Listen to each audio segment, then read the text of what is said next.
നമസ്കാരം. KSEBയുടെ Facebook page conduct ചെയ്യുന്ന K phone അറിയേണ്ടതെല്ലാം എന്ന ഫേസ്ബുക്ക് ലൈവ് പരിപാടിയിലേക്ക് എല്ലാ പ്രേക്ഷകരെയും സ്വാഗതം ചെയ്യുന്നു. ഇന്ന് ഒരു സുപ്രധാന ദിവസമാണ്. അതായത് കെ ഫോണിൻ്റെ തുടക്കം കുറിച്ച ദിവസം. കെ ഫോണിൻ്റെ ഉദ്ഘാടനം എന്ന് ബഹുമാനപ്പെട്ട മുഖ്യമന്ത്രി നിർവഹിക്കുകയുണ്ടായി.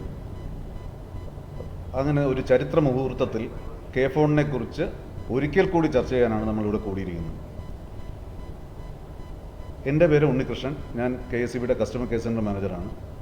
ഇന്ന് പ്രേക്ഷകരുടെ സംശയങ്ങൾക്ക് മറുപടി പറയാൻ എത്തിയിരിക്കുന്നത് ശ്രീ ലതീഷ് PV ആണ്. അദ്ദേഹം IT വിഭാഗത്തിലെ KSEBയുടെ IT വിഭാഗത്തിലെ അസിസ്റ്റൻറ്റ് എക്സിക്യൂട്ടീവ് എഞ്ചിനീയറാണ്. അദ്ദേഹത്തെ ഈ പരിപാടിയിലേക്ക് സ്വാഗതം ചെയ്യുന്നു.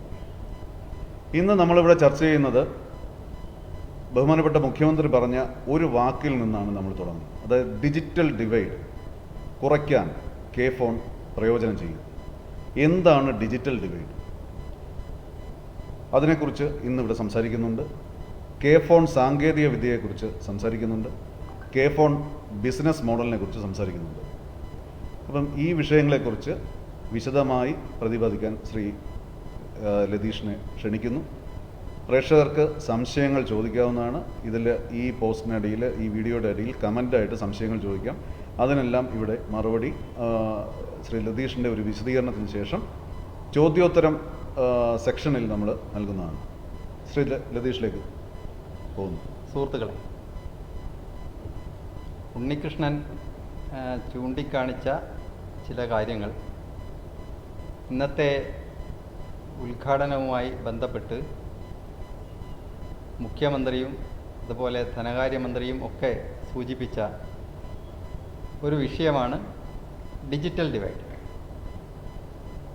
യഥാർത്ഥത്തിൽ കെ ഫോണിൻ്റെ വിഷനിൽ തന്നെ പറഞ്ഞിരിക്കുന്ന കാര്യം ഇതൊരു ഇൻക്ലൂസീവായിട്ടുള്ള പ്രൊജക്റ്റാണെന്ന്.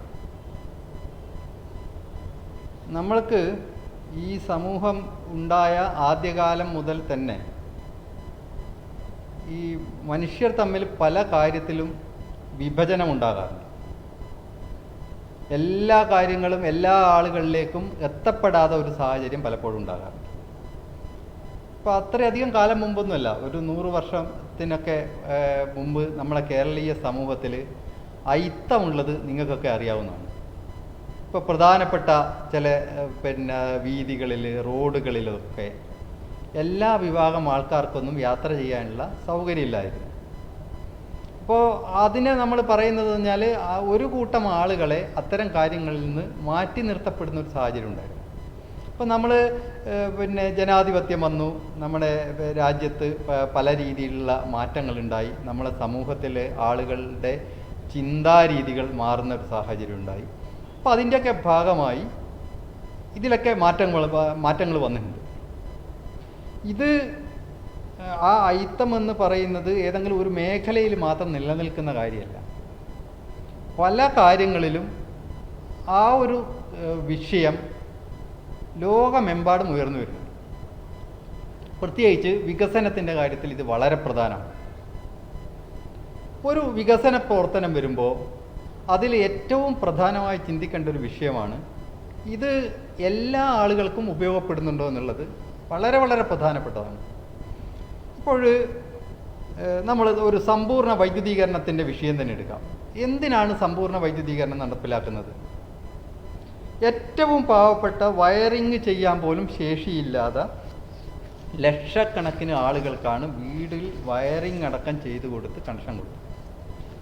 കാരണം വൈദ്യുതി ഒരു അവശ്യ വസ്തുവാണ്. ഇത് ഏതെങ്കിലും സാമ്പത്തികമായ ശേഷിയുള്ള ഏതാനും ചുരുക്കം ചില ആളുകൾക്ക് കൊടുക്കാനുള്ളതല്ല. എല്ലാ ജനങ്ങൾക്കും അതിൻ്റെ ഒരു ഗുണഫലം അനുഭവിക്കണം എന്നുള്ള ഗവൺമെൻറ്റിൻ്റെ ഒരു സമീപനം കൊണ്ടാണ് ഏറ്റവും പാവപ്പെട്ടവർ, അവരെ സംബന്ധിച്ചിടത്തോളം ഇപ്പോൾ നമ്മൾക്ക് ഇടുക്കി ജില്ലയിലെ ഇടമല്ലക്കുടിയുടെ കേസ് തന്നെ എടുത്തു നോക്കുമ്പോൾ കോടിക്കണക്കിന് രൂപ ചിലവാക്കിയിട്ടാണ് വിരലിലെണ്ണാവുന്ന അല്ലെങ്കിൽ 100-നടുത്ത് വരുന്ന ഉപഭോക്താക്കൾക്ക് വൈദ്യുതി നൽകാൻ വേണ്ടിയിട്ട് അവിടെ കൂടുതൽ പൈസ ചിലവാക്കുന്നത്. അതിൻ്റെ ഉദ്ദേശം ഇതാണ്. ഇത് കേരളത്തിലെ എല്ലാ ജനങ്ങളും, അത് സാമ്പത്തിക ശേഷിയുള്ളവരാകാം, സാമ്പത്തിക ശേഷി ഇല്ലാത്തവരാകാം, എല്ലാവർക്കും ഈ സേവനം കൃത്യമായി ലഭ്യമാകണം എന്നുള്ള സർക്കാരിൻ്റെ ഒരു ഉദ്ദേശമാണ് അതിൻ്റെ പിന്നിൽ. ഇതേ വിഷയം ഇൻ്റർനെറ്റിൻ്റെ കാര്യത്തിലും ഉണ്ട്. ഇന്ന് നമ്മളൊക്കെ ജീവിക്കുന്നത് ഇൻ്റർനെറ്റ് യുഗത്തിലാണ്. ഇൻ്റർനെറ്റ് വിട്ടിട്ടുള്ള ഒരു പരിപാടി ഇപ്പോൾ ആലോചിക്കാൻ പോലും പറ്റാത്ത സാഹചര്യമാണ്. എന്ത് കാര്യത്തിനാലും, ഇപ്പം വിദ്യാഭ്യാസ കാര്യത്തിന് നമുക്ക് കുട്ടികൾക്കൊക്കെ ഓൺലൈൻ ക്ലാസ്സുകളാണ്. ഇപ്പോൾ ഉദ്യോഗസ്ഥരുടെ യോഗങ്ങളൊക്കെ, ഇപ്പോൾ ഫിസിക്കൽ മീറ്റിങ്ങുകളൊക്കെ വളരെ കുറവാണ്, ഓൺലൈനായി വീഡിയോ കോൺഫറൻസുകളിലാണ് യോഗങ്ങളൊക്കെ നടക്കുന്നത്. ഈ ഡോക്ടറുടെ അടുത്ത് പോകുന്നതിന് ഹെൽത്ത്, ഈ ഡോക്ടർമാർ തന്നെ പിന്നെ തിയേറ്ററുകളിലും അതുപോലെ സർജറിയൊക്കെ ചെയ്യുന്നതിനൊക്കെ, റിമോട്ട് ആയിട്ട് ചെയ്യുന്നതിനൊക്കെ ഇൻ്റർനെറ്റ് അധിഷ്ഠിതമായ സാങ്കേതിക വിദ്യകളാണ് ഉപയോഗിക്കുന്നത്. ഇതുകൂടാതെ ആർട്ടിഫിഷ്യൽ ഇൻ്റലിജൻസ്, ഇങ്ങനെ നിരവധി മേഖലകളിൽ നമ്മൾക്ക് ഇൻ്റർനെറ്റിൻ്റെ ആവശ്യം വരുന്നുണ്ട്. എന്നാൽ ഇങ്ങനെയൊക്കെ ഉള്ള കാര്യങ്ങൾ ഏതാനും എലൈറ്റായിട്ടുള്ള ആളുകൾക്ക് ലഭ്യമാക്കുക, ബാക്കിയുള്ളവരെ സംബന്ധിച്ചിടത്തോളം അവർക്കൊരു പരിഗണന ലഭിക്കാതെ പോകുക എന്നുള്ളൊരു സ്ഥിതിവിശേഷം വന്നാൽ അവിടെ ഡിജിറ്റൽ ഡിവൈഡ് ഉണ്ടായി. അതാണ് ഇന്ന് മുഖ്യമന്ത്രിയും ധനകാര്യമന്ത്രിയൊക്കെ സൂചിപ്പിച്ചത്. ഇന്ത്യ നമ്മൾ ഒരു രാജ്യം എന്നുള്ള രീതിയിൽ എടുത്തു നോക്കുമ്പോൾ ഏറ്റവും കൂടുതൽ ഡിജിറ്റൽ ഡിവൈഡുള്ള രാജ്യങ്ങളിലൊന്നാണ് നമ്മൾക്ക് സ്പീഡുള്ള ഇൻ്റർനെറ്റ് ഉണ്ടോ എന്ന് ചോദിച്ചാൽ സ്പീഡുള്ള ഇൻ്റർനെറ്റ് ഉണ്ട്. നമുക്ക് മഹാനഗരങ്ങളിലൊക്കെ നോക്കുകയാണെങ്കിൽ നിങ്ങൾക്ക് 1 Gbps വരെയുള്ള ഇൻ്റർനെറ്റ് കണക്ഷനുകളൊക്കെ നമുക്ക് ലഭ്യമാണ്. എന്നാൽ അതേ സമയത്ത് ഇൻ്റർനെറ്റ് എന്ന് കേട്ടിട്ട് പോലുമില്ലാത്ത ജനവിഭാഗങ്ങൾ, കോടിക്കണക്കിന് ആളുകൾ ഇന്ത്യയിലുണ്ട്. അപ്പോൾ അതുകൊണ്ടാണ് പറയുന്നത് അവിടെ നമുക്ക് ഡിജിറ്റൽ ഡിവൈഡ് കിടക്കുകയാണ്. ഒരു വിഭാഗം ആളുകൾക്ക് ലഭ്യമാകുന്ന സൗകര്യങ്ങൾ മറ്റൊരു വിഭാഗം ആളുകൾക്ക് ലഭ്യമാകുന്നില്ല എന്ന് മാത്രമല്ല, അവരറിയുന്ന പോലുമില്ല. ഇത്തരം ഒരു സൗകര്യങ്ങൾ ഇങ്ങനെ ഉണ്ട് എന്നോ ഇങ്ങനെയൊക്കെ കാര്യങ്ങൾ നടക്കുന്നുണ്ട് എന്നുള്ള ഒരു യാഥാർത്ഥ്യം പോലും ആളുകൾക്ക് മനസ്സിലാക്കാൻ പറ്റാത്ത ഒരു സാഹചര്യമാണ് നിലനിൽക്കുന്നത്. അപ്പോൾ ഈ ഡിജിറ്റൽ ഡിവൈഡ് കേരളത്തിൽ ഉണ്ടാകരുത്. ഇപ്പോൾ വൈദ്യുതിയുടെ കാര്യത്തിൽ സമ്പൂർണ്ണ വൈദ്യുതീകരണം നമ്മൾ നടപ്പിലാക്കിയതുപോലെ ഇൻ്റർനെറ്റിൻ്റെ കാര്യത്തിലും എല്ലാവരിലും ഇൻ്റർനെറ്റ്, അതും ചുരുങ്ങിയ ചിലവിൽ, കാരണം ആൾക്കാർക്ക് അഫോർഡബിൾ ആകണം. അല്ലാതെ വെറുതെ നിങ്ങൾക്ക് ഇൻ്റർനെറ്റ് കണക്ഷൻ കൊടുക്കാഞ്ഞാൽ കണക്ഷൻ കൊടുക്കും, കണക്ഷൻ കൊടുത്തതിന് ശേഷം പിന്നെ സാധനം ഒഴിവാക്കി പോകേണ്ട സാഹചര്യം ഉണ്ടാകും. അവർക്ക് മാസത്തിൽ പൈസ അതിന് വേണ്ടി ചിലവാക്കാൻ പറ്റാത്ത ഒരു സാഹചര്യം ഉണ്ടാകും. അപ്പോൾ അത് ഒഴിവാക്കണം എന്നുള്ളത് കൊണ്ടാണ് ഈ കെ-ഫോൺ പദ്ധതിയിൽ വിഭാവനം ചെയ്തിട്ടുള്ളത് 20 ലക്ഷത്തോളം BPL കുടുംബങ്ങൾക്ക് സൗജന്യമായി ഇൻ്റർനെറ്റ് നൽകും എന്നാണ് പ്രഖ്യാപിച്ചിട്ടുള്ളത്. അപ്പോൾ അത് ഈ കെ-ഫോൺ പദ്ധതിയുടെ ഏറ്റവും പ്രധാനപ്പെട്ട ഘടകങ്ങളിലൊന്നായി ഇന്നത്തെ ഉദ്ഘാടന പരിപാടിയിൽ തന്നെ വിശദീകരിച്ചതാണ്. കെ-ഫോണിന് പ്രധാനപ്പെട്ട ഇപ്പോൾ ബിസിനസ് മോഡൽ എന്ന് പറയുമ്പോൾ കെ-ഫോണിന് പ്രധാനമായും പറയുന്നത് 2 ബിസിനസ് മോഡലാണ്. കെ-ഫോണിൽ ചെയ്യുന്നത് ഒന്ന് ഡാർക്ക് ഫൈബർ ബിസിനസ്സാണ്. കാരണം നമ്മളെ സംബന്ധിച്ചിടത്തോളം കെ-ഫോൺ എന്ന് പറയുന്നത് ഒരു ഫൈബർ ഒപ്റ്റിക് നെറ്റ്വർക്കാണ്. 35,000 കിലോമീറ്ററുകളോളം നീളുന്ന ഒരു ഫൈബർ ഒപ്റ്റിക് നെറ്റ്വർക്ക്. കേരളം ഇന്നേ വരെ കേരളത്തിൽ ഏതെങ്കിലും ഒരു സ്ഥാപനം സ്ഥാപിച്ചിട്ടുള്ള വെച്ച് ഏറ്റവും വലിയ ഫൈബർ ഒപ്റ്റിക് നെറ്റ്വർക്കാണ് കെ-ഫോൺ നെറ്റ്വർക്ക്. ഇപ്പോൾ ധാരാളം സ്ഥാപനങ്ങൾക്ക് ഓൾറെഡി ഫൈബർ ഒപ്റ്റിക് നെറ്റ്വർക്ക് ഉണ്ട്. ഇപ്പം ടെലികോം കമ്പനികൾക്ക്, ഇപ്പോൾ BSNL ഉണ്ട്, അതുപോലെ റിലയൻസ് ജിയോക്കുണ്ട്, വൊഡാഫോണിനുണ്ട്, എയർടെല്ലിനുണ്ട്. ഇങ്ങനെയുള്ള നിരവധി ടെലികോം കമ്പനികൾക്ക് ഇതേപോലെയുള്ള നെറ്റ്വർക്കുകളുണ്ട്. പക്ഷേ ഏറ്റവും നൂതനമായ നെറ്റ്വർക്ക്, നമ്മൾക്ക് ഇപ്പോഴും ഉണ്ടായ ഏറ്റവും മികച്ച സാങ്കേതിക വിദ്യ ഉപയോഗിച്ചിട്ടുള്ള ഒരു നെറ്റ്വർക്ക്, അത് ഈ സംസ്ഥാനത്തിൻ്റെ മുക്കിലും മൂലയിലും എത്തുന്ന ഒരു ഫൈബർ ഒപ്റ്റിക് നെറ്റ്വർക്ക്, അത് കെ-ഫോണിന് മാത്രം സ്വന്തമാണ്. കാരണം ബാക്കിയുള്ള സ്വകാര്യ കമ്പനികളെ സംബന്ധിച്ചിടത്തോളം ഫൈബർ ഒപ്റ്റിക് നെറ്റ്വർക്ക് അവർ സ്ഥാപിക്കുന്നത് അവരുടെ ബിസിനസ്സിനും റവന്യൂവിനും അവർക്കുള്ള ഒരു ലാഭത്തിൻ്റെയും കൂടി ലക്ഷ്യം വെച്ചുകൊണ്ടാണ്. എന്നാൽ സർക്കാർ ഒരു ഫൈബർ ഒപ്റ്റിക് നെറ്റ്വർക്ക് സ്ഥാപിക്കുമ്പോൾ ലാഭം മാത്രമല്ല ലക്ഷ്യം, അവരെ സംബന്ധിച്ചിടത്തോളം നഗരങ്ങളിൽ കിട്ടുന്ന സൗകര്യങ്ങൾ ഗ്രാമങ്ങളിലെ സാധാരണ ഉപഭോക്താവിന് കൂടി ലഭ്യമാകണം എന്നുള്ളത് വളരെ പ്രധാനമാണ്. ഇപ്പോൾ ഗ്രാമങ്ങളിലെ ഉപഭോക്താവിന് ഇത്തരം സേവനങ്ങൾ ലഭ്യമാകണം എന്ന് പറയുന്നതിൻ്റെ അർത്ഥം വെറുതെ അയാളുടെ വീട്ടിൽ ഇൻ്റർനെറ്റ് കണക്ഷൻ കിട്ടുക എന്നത് മാത്രമല്ല. ഇതിൻ്റെ ഏറ്റവും പ്രധാന ലക്ഷ്യങ്ങളിലായി ഒന്ന് പറഞ്ഞിട്ടുള്ളത് കേരള സംസ്ഥാനത്തിലെ 30,000-ഓളം സംസ്ഥാന സർക്കാർ ഓഫീസുകളെയും അതുപോലെ വിദ്യാഭ്യാസ സ്ഥാപനങ്ങൾ, ആശുപത്രികൾ, അതുപോലെ KSEB ലിമിറ്റഡിൻ്റെ ഓഫീസുകൾ, ഇങ്ങനെയുള്ള പ്രധാനപ്പെട്ട ഓഫീസുകൾ മൊത്തമായി ഈ ഒരു ഒപ്റ്റിക്കൽ ഫൈബർ നെറ്റ്വർക്കിൽ കണക്ട് ചെയ്യപ്പെടുകയാണ്. ഇതൊരു ഇൻ്റർനെറ്റ് ബേസ്ഡ് നെറ്റ്വർക്കായിട്ട് ഉപയോഗിക്കാൻ വേണ്ടിയിട്ടില്ല. കാരണം ഞാൻ സർക്കാരിൻ്റെ ധാരാളം ആപ്ലിക്കേഷനുകൾ, ഗവേണൻസിൻ്റെ ആപ്ലിക്കേഷനുകൾ റൺ ചെയ്യുന്നത് സംസ്ഥാന ഗവൺമെൻറ്റിൻ്റെ ഉടമസ്ഥതയിലുള്ള സ്റ്റേറ്റ് ഡാറ്റാ സെൻറ്ററിലാണ്. അതുപോലെ KSEBയുടെ ആപ്ലിക്കേഷൻസ് ആണെങ്കിൽ KSEBയുടെ തിരുവനന്തപുരത്തുള്ള ഡാറ്റാ സെൻറ്ററിലാണ് റൺ ചെയ്യുന്നത്. ഈ സേവനങ്ങൾ വളരെ ദ്രുതഗതിയിൽ ഒട്ടും തന്നെ താമസമില്ലാതെ ആളുകൾക്ക് ലഭ്യമാകണം. ഇപ്പോഴെല്ലാ സേവനവും പണ്ടൊക്കെ ആൾക്കാർ ഓരോ ഓഫീസും കയറി ഇറങ്ങി സേവനം വാങ്ങേണ്ട ഒരു സാഹചര്യമാണെങ്കിൽ ഇപ്പോഴും സേവനങ്ങൾ ലഭ്യമാക്കുന്നത് എന്ന് പറഞ്ഞാൽ വിരൽത്തുമ്പിലാണ്. നിങ്ങൾക്ക് നിങ്ങളുടെ മൊബൈൽ ആപ്പിൽ കിട്ടുന്ന ഗവേണൻസ് ആപ്ലിക്കേഷൻസ്, അതുപോലെ അത് നിങ്ങളൊരു ആപ്ലിക്കേഷൻ ഫയൽ ചെയ്ത് കഴിഞ്ഞാൽ അത് ഡാറ്റാ സെൻറ്ററിൽ ആ സാധനം പിന്നെ അവിടെ റെക്കോർഡ് ചെയ്യപ്പെടുമ്പോൾ അതേ സമയത്ത് നിങ്ങളുടെ നാട്ടിലെ വില്ലേജ് ഓഫീസിൽ ഈ KFON കണക്ടിവിറ്റി ഉണ്ടാകുമ്പോൾ ഉടനടി തന്നെ അവിടെ എത്തപ്പെടുകയാണ്. വില്ലേജ് ഓഫീസർ അവിടുന്ന് അതിലൊരു തീരുമാനമെടുക്കുമ്പോൾ അത് ഉടനെ തന്നെ തഹസിൽദാർക്ക് എത്തപ്പെടുകയാണ്. കാരണം എല്ലാ ഓഫീസുകളും കണക്ട് ചെയ്യപ്പെടുന്ന ഒരു സാഹചര്യത്തിൽ ഇത് തമ്മിലുള്ള ഒരു ട്രാൻസിഷൻ, ഒരു ഡിലേ ഇല്ല. നമ്മൾ ഒരു സ്ഥലത്തു നിന്ന് വേറൊരു സ്ഥലത്തേക്ക് എന്തെങ്കിലും തീരുമാനമെടുക്കാൻ വേണ്ടി കൊടുക്കുമ്പോൾ വളരെ പെട്ടെന്ന് തന്നെ ആ കാര്യങ്ങൾ കൊടുക്കാൻ പറ്റും. ഇപ്പോഴും കേരളത്തിലെ സ്ഥിതി എന്താ? കേരളത്തിൽ ഈ ആകെയുള്ള ഓഫീസുകളിൽ 10% മാത്രമാണ് ഇപ്പോൾ കണക്ട് ചെയ്യപ്പെട്ടിട്ടുള്ളത്, ഈ ഇൻട്രാനെറ്റിൽ കണക്ട് ചെയ്യപ്പെട്ടിട്ടുള്ളത്. ബാക്കിയുള്ള ഓഫീസുകളുടെയൊക്കെ കണക്ഷൻ ഇൻ്റർനെറ്റ് ഉപയോഗിച്ചാണ് നടക്കുന്നത്. അപ്പോൾ ഇൻ്റർനെറ്റ് ഉപയോഗിച്ചിട്ട് നടക്കുമ്പോൾ അതിൻ്റെ പ്രശ്നങ്ങൾ വേറെ കിടക്കുന്നുണ്ട്. കാരണം കേരളം യഥാർത്ഥത്തിൽ നല്ല ഇൻ്റർനെറ്റ് റീച്ചുള്ള സംസ്ഥാനങ്ങളിലൊന്നാണ്. എല്ലാ ഗ്രാമങ്ങളിലും ടെലിഫോൺ കണക്ടിവിറ്റി ഉണ്ട്. ഇൻ്റർനെറ്റ് നമ്മളാണെങ്കിൽ പൗരാവകാശമായി, ആദ്യമായിട്ട് ഇന്ത്യയിൽ പൗരാവകാശമായി പ്രഖ്യാപിച്ച ഒരു സംസ്ഥാനമാണ് കേരളം. അപ്പോൾ ആ കാര്യത്തിലൊക്കെ നോക്കുമ്പോൾ നമുക്ക് വളരെ അഭിമാനിക്കാവുന്ന ഒരു സംസ്ഥാനത്താണ് നമ്മൾ ജീവിക്കുന്നത്. എന്നാൽ ഇൻ്റർനെറ്റിൻ്റെ കണക്ടിവിറ്റി ഇഷ്യൂസ് നമുക്ക് പല സ്ഥലത്തുമുണ്ട്. അത് ഓരോ ഓഫീസിൻ്റെ അനുഭവം ചോദിച്ചാൽ അറിയാം. ചില ഓഫീസിലൊക്കെ പല സേവനങ്ങൾക്കും വേണ്ടി പോയാൽ പറയും ഇൻ്റർനെറ്റ് കണക്ഷൻ്റെ പ്രശ്നങ്ങൾ കാരണം നിങ്ങൾക്ക് സേവനം ലഭ്യമാകാത്ത സാഹചര്യം പലപ്പോഴും ഉണ്ടാകാറുണ്ട്. ഇപ്പോൾ നമ്മൾ KSEBയുടെ അനുഭവത്തിൽ തന്നെ നമുക്ക് നിരവധി തവണയാണ് ഇത്തരം പ്രശ്നങ്ങൾ ഉണ്ടായിട്ടുള്ളത്. ഇപ്പോൾ നമ്മൾ പ്രധാനപ്പെട്ട നഗരങ്ങളിലൊക്കെ സ്കാഡ എന്ന് പറഞ്ഞാൽ supervisory control and data acquisition എന്ന് പറയും. ഇതിൻ്റെ ആവശ്യം എന്ന് പറഞ്ഞാൽ പ്രധാനപ്പെട്ട ഡിസ്ട്രിബ്യൂഷൻ നെറ്റ്വർക്കിനെ അല്ലെങ്കിൽ വിതരണ നെറ്റ്വർക്കിനെ, നഗരത്തിലെ വിതരണ നെറ്റ്വർക്കിനെ ഒരു കമ്പ്യൂട്ടറൈസ്ഡ് കൺട്രോളാണ് യഥാർത്ഥത്തിൽ ഇതുവഴി ചെയ്യുന്നത്.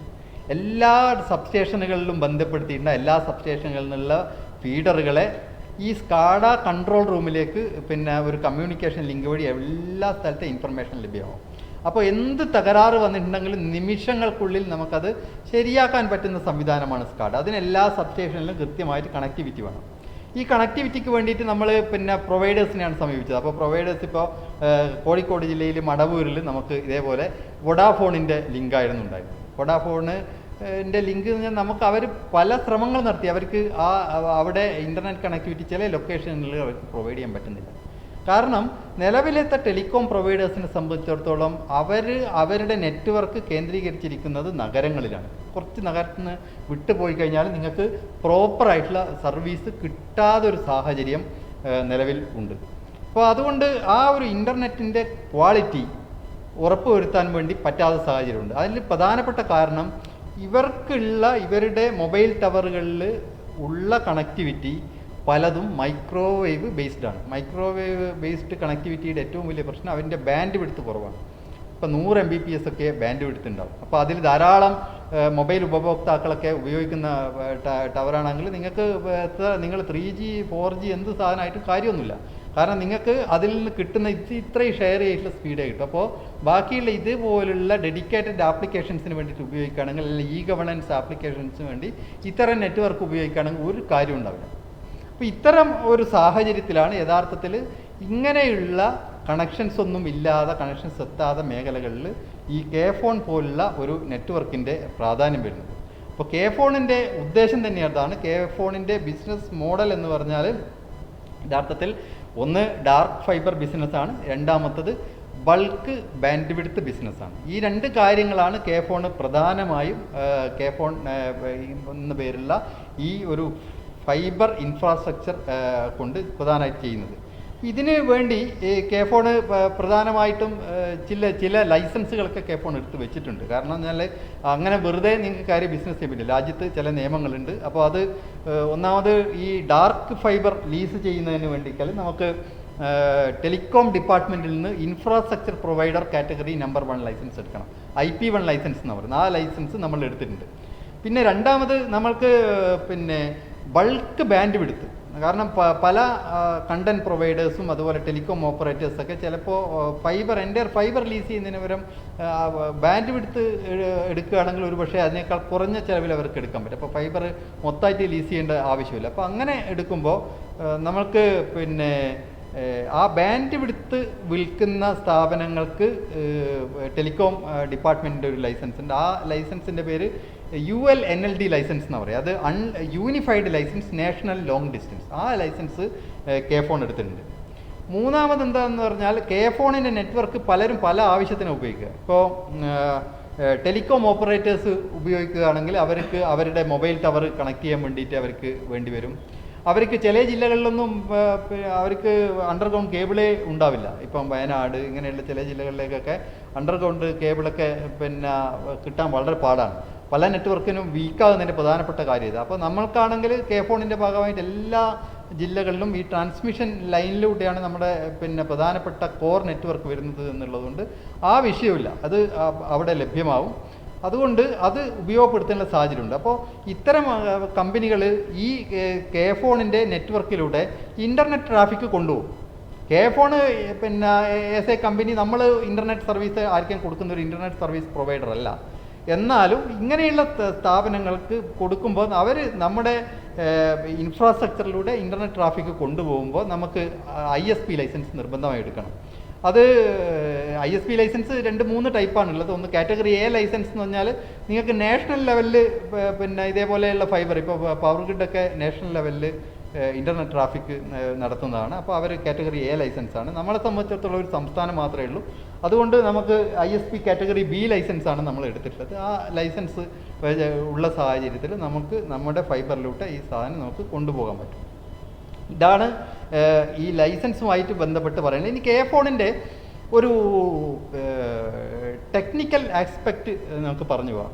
കാരണം ഞാൻ നേരത്തെ പറഞ്ഞു, കാരണം ആകെ 10% ഗവൺമെൻറ് ഓഫീസുകൾ മാത്രമാണ് നമുക്ക് പിന്നെ ഓൾറെഡി ഈ ഇൻട്രാനെറ്റുമായിട്ട് കണക്ട് ചെയ്യപ്പെട്ടില്ല. അത് നമ്മുടെ ഗവൺമെൻറ്റിന് KS1 എന്ന് പറയുന്ന ഒരു നെറ്റ്വർക്ക് ഉണ്ട്. ആ നെറ്റ്വർക്കിലേക്ക് കണക്ട് ചെയ്യപ്പെട്ടത് അത് ഭൂരിഭാഗം ഫൈബർ അല്ല, കുറേ കണക്ഷൻ മൈക്രോവേവ് ആണ്. കുറേ കണക്ഷൻ പിന്നെ നമ്മുടെ കോപ്പർ BSNLൻ്റെ ലീസ്റ്റ് ലൈൻ ഉപയോഗിച്ചിട്ടുള്ള കണക്ഷൻസാണ്. കുറച്ച് കണക്ഷൻസ് നമ്മളെ സംബന്ധിച്ചിടത്തോളം ഫൈബറുമാണ്.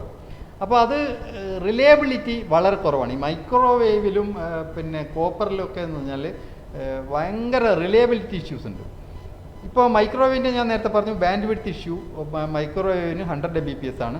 ഇപ്പോൾ കോപ്പറിനാണെങ്കിലും നിങ്ങൾക്ക് തിയറിറ്റിക്കലി വേണമെങ്കിൽ നിങ്ങൾക്ക് 100 Mbps ബാൻഡ് വിഡ്ത്ത് കോപ്പറിൽ കിട്ടും. പക്ഷേ കോപ്പറിൻ്റെ ഏറ്റവും വലിയ പ്രശ്നം പറഞ്ഞാൽ ഹെവി അറ്റൻഡേഷനാണ്. അപ്പോൾ ടെക്നിക്കലി പോലും നിങ്ങൾക്ക് ചെറിയൊരു ഡിസ്റ്റൻസിൽ ട്രാൻസ്ഫർ ചെയ്യണമെങ്കിൽ പോലും ഒരു 40 Mbps ഒക്കെ പരമാവധി കിട്ടും. അത് ഡിസ്റ്റൻസ് 1-2 കിലോമീറ്ററൊക്കെ അപ്പുറത്തേക്ക് പോകുന്നതോടുകൂടി അത് കുറഞ്ഞ് വന്ന് ചിലപ്പോൾ ഒരു 3 കിലോമീറ്റർ 4 കിലോമീറ്ററൊക്കെ എത്തുമ്പോഴേക്ക് അത് കുറഞ്ഞ് വല്ല 2 Mbps 3 Mbps അതിൽ കുറഞ്ഞ ഇതിലേക്കോ ഒക്കെ പോകുന്ന ഒരു സാഹചര്യം ഇതുപോലുള്ള ലീസ്ഡ് ലൈനുകളിലുണ്ട്. അപ്പോൾ അതുകൊണ്ട് ഇത്തരം സാഹചര്യങ്ങളിലൊക്കെ ഈ കെ ഫോൺ എന്നുള്ള ഒരു ഫൈബർ ഒപ്റ്റിക് നെറ്റ്വർക്ക് കുറേ കൂടി ഉപയോഗപ്രദമാകുന്നതാണ് നമ്മുടെ ഒരു പ്രതീക്ഷ. ഇതിൽ കെ ഫോൺ ഉപയോഗിക്കുന്ന പ്രധാനപ്പെട്ട ടെക്നോളജി പിന്നെ IP/MPLS എന്ന് പറയുന്ന സാങ്കേതിക വിദ്യ ഉപയോഗിക്കുന്നത്. അതായത് internet protocol multi protocol labelled switching എന്ന സാങ്കേതിക വിദ്യയാണ് ഉപയോഗിക്കുന്നത്. പ്രധാനമായിട്ടും ഈ ഒപ്റ്റിക്കൽ ഫൈബർ കമ്മ്യൂണിക്കേഷനും മറ്റുള്ള സാധാരണ കമ്മ്യൂണിക്കേഷനും തമ്മിൽ ഒരു വ്യത്യാസമുണ്ട്. ഇപ്പോൾ സാധാരണ മൊബൈൽ കമ്മ്യൂണിക്കേഷനൊക്കെ നമുക്ക് ഉപയോഗിക്കുന്ന ഒരു ബാൻഡ് എന്ന് പറഞ്ഞാൽ 900 MHz മുതൽ 2300-2400 MHz വരെയുള്ള ബാൻഡിലാണ് മൊബൈൽ കമ്മ്യൂണിക്കേഷൻ നമ്മൾ ഉപയോഗിക്കുന്നത്. ഈ മൊബൈൽ കമ്മ്യൂണിക്കേഷൻ ഉപയോഗിക്കുമ്പോൾ നമ്മൾ യഥാർത്ഥത്തിൽ പിന്നെ ഓരോ ബാൻഡായിട്ട് ഓരോ യൂട്ടിലിറ്റിക്ക് കൊടുക്കുന്നത്, ഓരോ ടെലികോം ഓപ്പറേറ്റർക്ക്. ഇതിനാണ് നമ്മൾ ഒരു പക്ഷേ സ്പെക്ട്രം എന്നുള്ള രീതിയിൽ നമ്മൾ വിഭജിച്ചിട്ട് കൊടുക്കുന്നത്.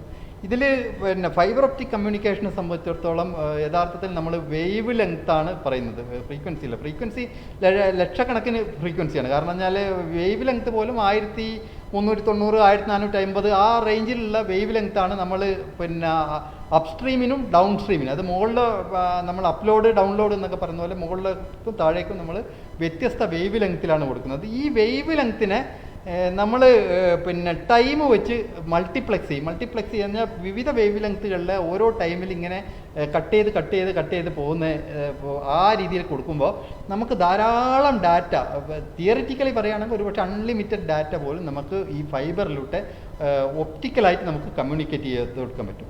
ഇതിൻ്റെ ഫൈബർ ഒപ്റ്റിക് കമ്മ്യൂണിക്കേഷൻ ഏറ്റവും വലിയ അഡ്വാൻറ്റേജ് എന്താണെന്ന് വെച്ചാൽ, സാധാരണഗതിയിൽ പിന്നെ ഉള്ള മറ്റുള്ള കമ്മ്യൂണിക്കേഷൻ സിസ്റ്റത്തിനെ അപേക്ഷിച്ചിട്ട് ഇതിന് പാസീവ് ഒപ്റ്റിക്കൽ നെറ്റ്വർക്ക് എന്ന് പറയാം, പോൺ എന്നാണ് പറയുന്നത്. നമ്മളെ വീട്ടിലൊക്കെ വെച്ചിരിക്കുന്ന പിന്നെ ഇപ്പം നിങ്ങൾക്ക് FTTH പ്രകാരമൊക്കെ വീട്ടിൽ ഫൈബർ ഒപ്റ്റിക് കണക്ഷനൊക്കെ ഉണ്ടെങ്കിൽ ഇതിനൊക്കെ ഉപയോഗിക്കുന്ന സാങ്കേതിക വിദ്യ passive optical network. Passive optical network എന്ന് പറഞ്ഞാൽ വൈദ്യുതി കണക്ഷനൊന്നും വേണ്ട. ഇതിന് നിങ്ങൾക്ക് പിന്നെ ഫൈബറിലൂടെ വരുന്ന ഒപ്റ്റിക്കലിനെ നമുക്ക് ഡിവൈഡ് ചെയ്ത് ഓരോ എൻഡ് പോയിന്റിൽ ഉപയോഗിക്കണമെന്നുണ്ടെങ്കിൽ നമുക്ക് പിന്നെ പാസീവായിട്ടുള്ള ഡിവൈസസ് ഉപയോഗിച്ച്, അത് ഇതിൻ്റെ ഇലക്ട്രിക്കൽ കണക്ഷൻസ് ഒന്നും ആവശ്യമില്ലാതെ ഡിവൈസ് ഉപയോഗിച്ചിട്ട് നമുക്ക് ചെയ്യാൻ പറ്റുന്നുള്ളതാണ് അതിൻ്റെ ഏറ്റവും വലിയ അഡ്വാൻറ്റേജ്. ഇതിന് ഫൈബർ ഒപ്റ്റിക് നെറ്റ്വർക്ക് നമുക്ക് ചെയ്യുന്നതിന് വേണ്ടിയിട്ട് നമ്മളെ ഒരു സിസ്റ്റം നമ്മളെ കെഫോണിലുള്ളത്, നമ്മൾക്ക് ഏറ്റവും ടോപ്പ് ലെവലിൽ നമ്മളെ സംബന്ധിച്ചിടത്തോളം ഉള്ളത് കൊച്ചി ഇൻഫോ പാർക്കിലുള്ള നെറ്റ്വർക്ക് ഓപ്പറേറ്റിംഗ് സെൻ്ററാണ്.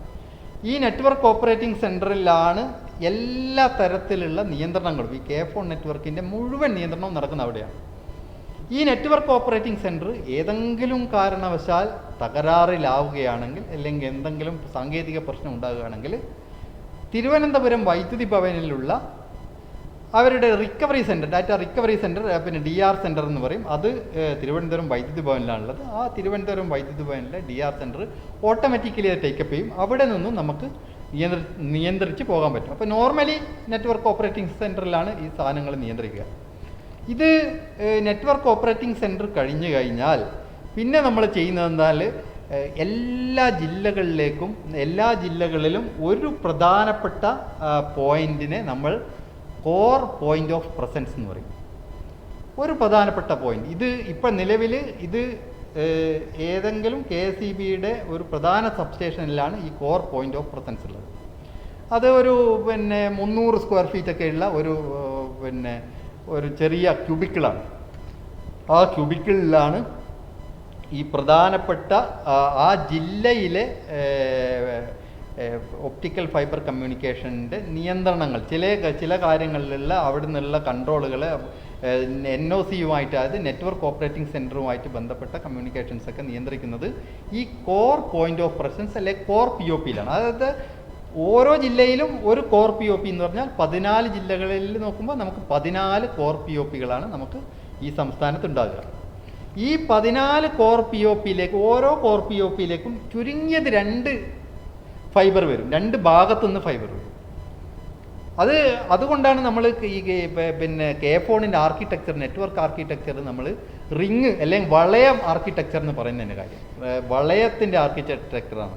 അതിന് റിങ് ആർക്കിടെക്ചറിൻ്റെ ഏറ്റവും വലിയ ഗുണം എന്താ? ഏതെങ്കിലും ഒരു ഭാഗത്ത് കട്ടായി പോയിട്ടുണ്ടെങ്കിൽ നിങ്ങൾക്ക് മറ്റേ ഭാഗത്തൂടെ ഇൻ്റർനെറ്റ് കണക്ഷൻ പിന്നെ നിലനിർത്താൻ പറ്റും. അതായത് ചുരുക്കി പറഞ്ഞാൽ നമുക്ക് വളരെ കൃത്യമായി ഒരു തടസ്സവുമില്ലാതെ എല്ലാ ജില്ലകളിലും ഇൻ്റർനെറ്റ് കൃത്യമായി പ്രൊവൈഡ് ചെയ്യുക. ഇൻ്റർനെറ്റോ അല്ലെങ്കിൽ നിങ്ങൾക്ക് ഇൻട്രാനെറ്റോ അല്ലെങ്കിൽ പിന്നെ ഫൈബർ കണക്റ്റിവിറ്റിയോ ഒക്കെ കൃത്യമായി പ്രൊവൈഡ് ചെയ്യാൻ പറ്റുന്ന രീതിയിലുള്ള റിംഗ് ആർക്കിടെക്ചറാണ് ഉള്ളത്. ഇതിൽ പിന്നെ ഈ റിംഗ് ആർക്കിടെക്ചർ ഇപ്പം കണ്ണൂരിൽ പിന്നെ ഉള്ള കോർ POP-യിലേക്കാണെങ്കിൽ വയനാട്ടിൽ നിന്ന് ഒരു ലൈന് വരുന്നുണ്ട്, ഒരു ലൈന് കോഴിക്കോട് നിന്ന് വരുന്നുണ്ട്. കോഴിക്കോടുള്ള കോർ POP-യിലാണെങ്കിൽ വയനാട്ടിൽ നിന്ന് വരുന്നുണ്ട്, മലപ്പുറത്ത് നിന്ന് വരുന്നുണ്ട്. ഇതുപോലെ ഓരോ ജില്ലകളിലും നിങ്ങൾ നോക്കുകയാണെങ്കിൽ അടുത്തടുത്തുള്ള പിന്നെ 2 സ്ഥലത്തു നിന്ന് ഈ കോർ POP-യിലേക്ക് ലൈന് വരും. അപ്പോൾ ഈ കോർ POP-യിലേക്ക് വരുന്ന ലൈനുകൾ പ്രധാനമായും വരുന്നത് ട്രാൻസ്മിഷൻ ടവർ വഴിയാണ്.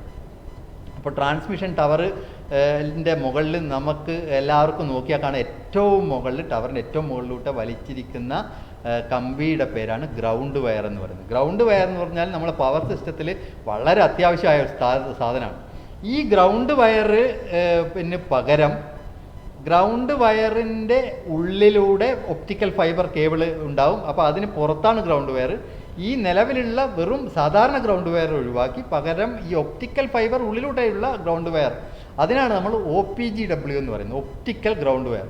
ഈ ഒപ്റ്റിക്കൽ ഗ്രൗണ്ട് വയർ വലിച്ചിട്ടാണ് യഥാർത്ഥത്തിൽ ഫൈബറിനെ നമ്മൾ ഓരോ സബ്സ്റ്റേഷനിൽ എത്തിക്കുന്നത്.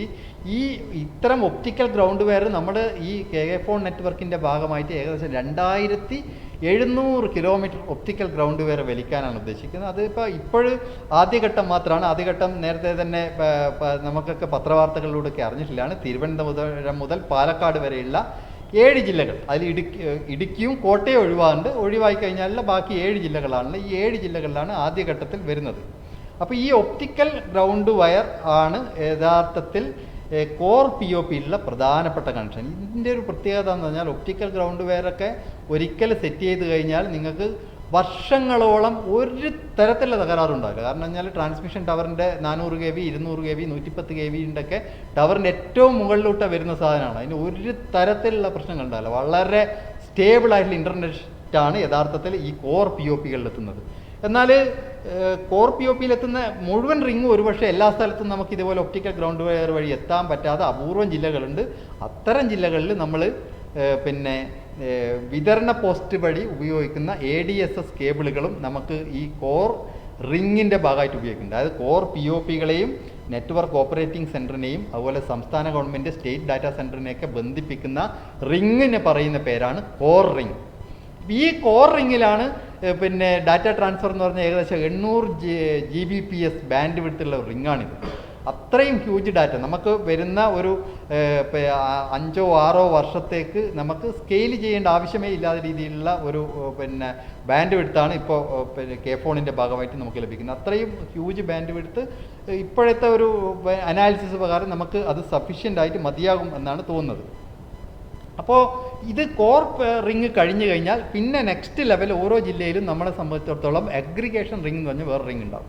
ഇത് കോർ റിങ് എന്നാണ് അത് ഒറിജിനേറ്റ് ചെയ്യുക. അപ്പോൾ നേരത്തെ കോർ റിങ് ഒറിജിനേറ്റ് ചെയ്യുന്നത് നെറ്റ്വർക്ക് ഓപ്പറേറ്റിംഗ് സെൻറ്റർ ആണെങ്കിൽ ഓരോ ജില്ലയിലുള്ള അഗ്രിഗേഷൻ റിങ് ഒറിജിനേറ്റ് ചെയ്യുന്നത് ഈ കോർ POPൻ്റെ നിന്നാണ്. കോർ POPയിൽ നിന്ന് നിയർ ബൈ ആയിട്ടുള്ള പ്രധാനപ്പെട്ട സ്ഥലങ്ങളെ കണക്ട് ചെയ്യുന്ന സബ്സ്റ്റേഷനുകളിൽ ബന്ധിപ്പിക്കുന്ന റിങ്ങിനെയാണ് നമ്മൾ അഗ്രിഗേഷൻ റിങ് എന്ന് പറയും. ഈ അഗ്രിഗേഷൻ റിങ് ആണ് നമുക്ക് അടുത്ത ലെവലിലുള്ളത്. പിന്നെ ഇതിന് താഴെയുള്ള ലെവലിൽ നമുക്ക് ഉള്ളത് പ്രീ അഗ്രിഗേഷൻ റിങ് ആണ്. പ്രീ അഗ്രിഗേഷൻ റിങ് അതിന് ചുറ്റുമുള്ള ബാക്കി സബ്സ്റ്റേഷനുകൾ ഉൾപ്പെടുത്തിയിട്ടാണ് പ്രീ അഗ്രിഗേഷൻ റിങ്. ഇതിന് പുറത്ത് ഒറ്റപ്പെട്ട് കിടക്കുന്ന മേഖലകളുണ്ടെങ്കിൽ അവിടത്തേക്ക് ചിലപ്പോൾ നമുക്ക് ഇതേപോലെ റിങ് ആർക്കിടെക്ചർ കൊണ്ടുവരാൻ പറ്റണമെന്നില്ല. കാരണം ഞാൻ വളരെ റിമോട്ടായി വളരെ കുറഞ്ഞ ആവശ്യം മാത്രമുള്ള ചില റിമോട്ട് ഏരിയകളുണ്ടെങ്കിൽ ഒരുപക്ഷെ അവിടത്തേക്ക് റിങ് ആർക്കിടെക്ചർ കൊണ്ടുവരുന്ന പ്രായോഗികമാവില്ല. അവിടത്തേക്കുള്ളതാണ് നമ്മൾ സ്പർ എന്ന് പറയുന്നത്. അപ്പോൾ ഈ രീതിയിലാണ് നെറ്റ്വർക്കിൻ്റെ ആർക്കിടെക്ചർ നിൽക്കുന്നത്. അപ്പോൾ ഏറ്റവും മുകളിൽ NOC അല്ലെങ്കിൽ നെറ്റ്വർക്ക് ഓപ്പറേറ്റിംഗ് സെൻറ്റർ ഉണ്ടാവും. അതിന് താഴെ പിന്നെ കോർ POPകൾ, കോർ റിങ്, അതിന് താഴെ അഗ്രിഗേഷൻ POP. ഈ POP എന്ന് പറഞ്ഞാൽ പോയിന്റ് ഓഫ് പ്രസൻസ് ആണ്. ഇതൊക്കെ സ്ഥിതി ചെയ്യുന്നത് KSEBയുടെ സബ്സ്റ്റേഷൻ്റെ ഉള്ളിലാണ്. KSEBയുടെ സബ്സ്റ്റേഷൻ്റെ ഉള്ളിലുള്ള ഒരു ക്യൂബിക്കിളാണ്. വലിയ സാധനമോ വലിയ ഓഫീസൊന്നുമല്ല. ഓട്ടോമാറ്റിക്കായി നിയന്ത്രിക്കപ്പെടുന്ന, വേറെ മനുഷ്യന്മാരൊന്നും സാധാരണഗതിയിൽ അവിടെ നിൽക്കേണ്ട ആവശ്യമില്ലാതെ ഒരു പിന്നെ സാധനമാണ് ഈ POPകൾ. അപ്പോൾ ഇവിടെ ഇങ്ങനെ ഈ രീതിയിലുള്ള ഒരു നെറ്റ്വർക്ക് ആർക്കിടെക്ചറിലൂടെയാണ് ചെയ്യുന്നത്. ഇങ്ങനത്തെ ഒരു ഇത്രയും വിപുലമായ ഒരു നെറ്റ്വർക്ക് ആർക്കിടെക്ചറുള്ള ഒരു ഫൈബർ ഒപ്റ്റിക് നെറ്റ്വർക്ക് കേരളത്തിൽ ഒരു സ്ഥാപനത്തിന് പോലുമില്ല. അവിടെയാണ് നമ്മുടെ ഈ KFON എന്ന് പറഞ്ഞ ഫൈബർ ഒപ്റ്റിക് നെറ്റ്വർക്കിൻ്റെ പ്രസക്തി നിലനിൽക്കുന്നത്. കാരണം വലിയ ബാൻഡ് വിഡ്ത്ത് ശേഷിയുണ്ട്. അപ്പോൾ നമ്മളെ സംബന്ധിച്ചിടത്തോളം നമ്മൾ പ്രതീക്ഷിക്കുന്നത് പ്രധാനപ്പെട്ട ഓപ്പറേറ്റർമാർ, ടെലികോം സർവീസ് പ്രൊവൈഡർമാർ, അതുപോലെ ഇൻ്റർനെറ്റ് സർവീസ് പ്രൊവൈഡർമാർ, കേബിൾ TV ഓപ്പറേറ്റർമാർ, ഇങ്ങനെയുള്ള ഇപ്പോൾ പിന്നെ ലോക്കലായി പിന്നെ ഈ രീതിയിൽ ബിസിനസ് ചെയ്തുകൊണ്ടിരിക്കുന്ന ആളുകളെയൊക്കെ ഉൾപ്പെടുത്തിക്കൊണ്ട് ഏറ്റവും വലിയവനാണോ ഏറ്റവും ചെറിയവനാണോ എന്ന് നോക്കാതെ എല്ലാവർക്കും ഒരേ രീതിയിൽ ഒരു തരത്തിലുള്ള വേർതിരിവില്ലാതെ ഒരു തരത്തിലുള്ള ഡിസ്ക്രിമിനേഷനും ഇല്ലാതെ ഒന്നുകിൽ ഫൈബർ നമ്മൾക്ക് അവർക്ക് സർവീസിന് വേണ്ടി അവർക്ക് വിട്ടുകൊടുക്കാൻ പറ്റും, അല്ലെങ്കിൽ അവർക്ക് ബാൻഡ് വിട്ടുകൊടുക്കാൻ പറ്റും. അങ്ങനെ ഒരു സേവനം ലഭ്യമാക്കാൻ ഉദ്ദേശിച്ചിട്ടാണ് യഥാർത്ഥത്തിൽ കെ-ഫോൺ നെറ്റ്വർക്ക് വരുന്നത്. അപ്പോൾ ഈ രീതിയിൽ ഉള്ള ഒരു നെറ്റ്വർക്കിൻ്റെ ഏറ്റവും വലിയ ഗുണം എന്ന് പറഞ്ഞാൽ നാട്ടുകാരെ സംബന്ധിച്ചിടത്തോളം ഏറ്റവും നല്ല രീതിയിൽ അവർക്ക് എല്ലാ തരത്തിലുള്ള ഇൻ്റർനെറ്റ് സേവനവും ലഭ്യമാകും. എല്ലാ ഗവൺമെൻറ് ഓഫീസുകളിലും കണക്ഷൻ വരുന്നതോടുകൂടി അവിടെ നിന്നുള്ള തീരുമാനങ്ങൾ, ഇപ്പോൾ മുഖ്യമന്ത്രി തന്നെ ഈ ഗവൺമെൻറ് അധികാരത്തിൽ വരുന്ന സമയത്ത് ഉദ്യോഗസ്ഥരോട് പറഞ്ഞത് ഓരോ ഫയലും ഓരോ ജീവിതങ്ങളാണ് എന്നാണ്. ജീവിതങ്ങൾക്ക് ആവുമ്പോൾ ഇതിൻ്റെ തീരുമാനമെടുക്കുന്നതിൻ്റെ ഒരു സ്പീഡ് വർദ്ധിപ്പിക്കാൻ വേണ്ടിയിട്ടാണ് യഥാർത്ഥത്തിൽ അദ്ദേഹം അത് പറഞ്ഞത്. അത് തീരുമാനത്തിൽ സ്പീഡ് വർദ്ധിക്കണമെങ്കിൽ ഈ ഗവേണൻസിൻ്റെ പ്രാധാന്യം വളരെ വലുതാണ്. ഇനി ആധുനിക കാലത്ത് ഈ ഫയലുകളൊക്കെ ആരേലും എടുത്ത് കൊണ്ടുപോയി വേറെ ഏതെങ്കിലും ഏത് സ്ഥലത്ത് കൊണ്ടുപോയി തീരുമാനം എടുത്ത് കൊണ്ടുവരേണ്ടതല്ല, ഈ ഡിജിറ്റലായി മൂവ് ചെയ്യുന്ന സാധനങ്ങളാണ്. അപ്പോൾ അതിൽ ഇത്തരം ഒരു നെറ്റ്വർക്കിൻ്റെ പ്രാധാന്യം വളരെ വലുതാണ്. ഇത് എല്ലാവരെയും ഉൾപ്പെടുത്തിക്കൊണ്ടുള്ള ഒരു ഇൻക്ലൂസീവ് നെറ്റ്വർക്കാണ്. ഏറ്റവും പാവപ്പെട്ട സാധാരണക്കാരന് ഇതിൽ ലഭ്യമാണ്. ഏറ്റവും കുഞ്ഞ് ഒരു ലോക്കൽ കേബിൾ ഓപ്പറേറ്റർ ഉണ്ടെങ്കിൽ അദ്ദേഹത്തിന് ഈ സൗകര്യം ലഭ്യമാണ്. ഇനി ഏറ്റവും വലിയ ടെലികോം കമ്പനികളായിക്കോട്ടെ, ഇപ്പോൾ റിലയൻസ് ജിയോ ഒക്കെ പറഞ്ഞാൽ ഇപ്പോൾ കെ-ഫോണിനൊക്കെ കമ്പനിയൊക്കെ താരതമ്യം ചെയ്യുമ്പോൾ അവർ ആസ്തിയുടെ അടിസ്ഥാനത്തിൽ അവരുടെ കയ്യിലുള്ള ക്യാപിറ്റലിൻ്റെ ഒക്കെ അടിസ്ഥാനത്തിൽ നോക്കുകയാണെങ്കിൽ വലിയ കമ്പനികളാണ്. പക്ഷേ ഈ നെറ്റ്വർക്ക് ഉപയോഗിക്കാൻ അവരെ സംബന്ധിച്ചിടത്തോളം ഈ സാധാരണ സ്ഥാപനങ്ങളെ സംബന്ധിച്ചിടത്തോളമൊക്കെ അവർക്കൊന്നും ആ രീതിയിലുള്ള ഒരു ഡിസ്ക്രിമിനേഷനും ഇല്ലാതെ എല്ലാവർക്കും ഉപയോഗപ്പെടുത്താൻ പറ്റുന്ന ഒരു ഹൈവേ, ഇൻഫർമേഷൻ സൂപ്പർ ഹൈവേ ആണ് കെ-ഫോൺ. അത് ആ രീതിയിൽ വിഭാവനം ചെയ്തുകൊണ്ട് ഇത് വളരെ നല്ല രീതിയിൽ നടത്തിക്കൊണ്ടുപോകാൻ പറ്റുകയാണെങ്കിൽ നമുക്ക് രാജ്യത്തിന് തന്നെ മാതൃകയായി മാറാൻ ഇക്കാര്യത്തിൽ കേരളത്തിന് കഴിയും. ഇപ്പോൾ സമ്പൂർണ്ണ വൈദ്യുതീകരണത്തിൻ്റെ കാര്യത്തിൽ നമ്മൾ രാജ്യത്തിന് മാതൃകയായി, എല്ലാ സംസ്ഥാനങ്ങൾക്കും അതൊരു മാതൃകയായി മാറുകയായിരുന്നു. അതുപോലെ തന്നെ കെ-ഫോണും രാജ്യത്തിന് വലിയൊരു മാതൃകയാണ് സൃഷ്ടിക്കുന്നത്. ഇതാണ് ഇത് സംബന്ധിച്ച് ആമുഖമായി പറയാനുള്ളത്.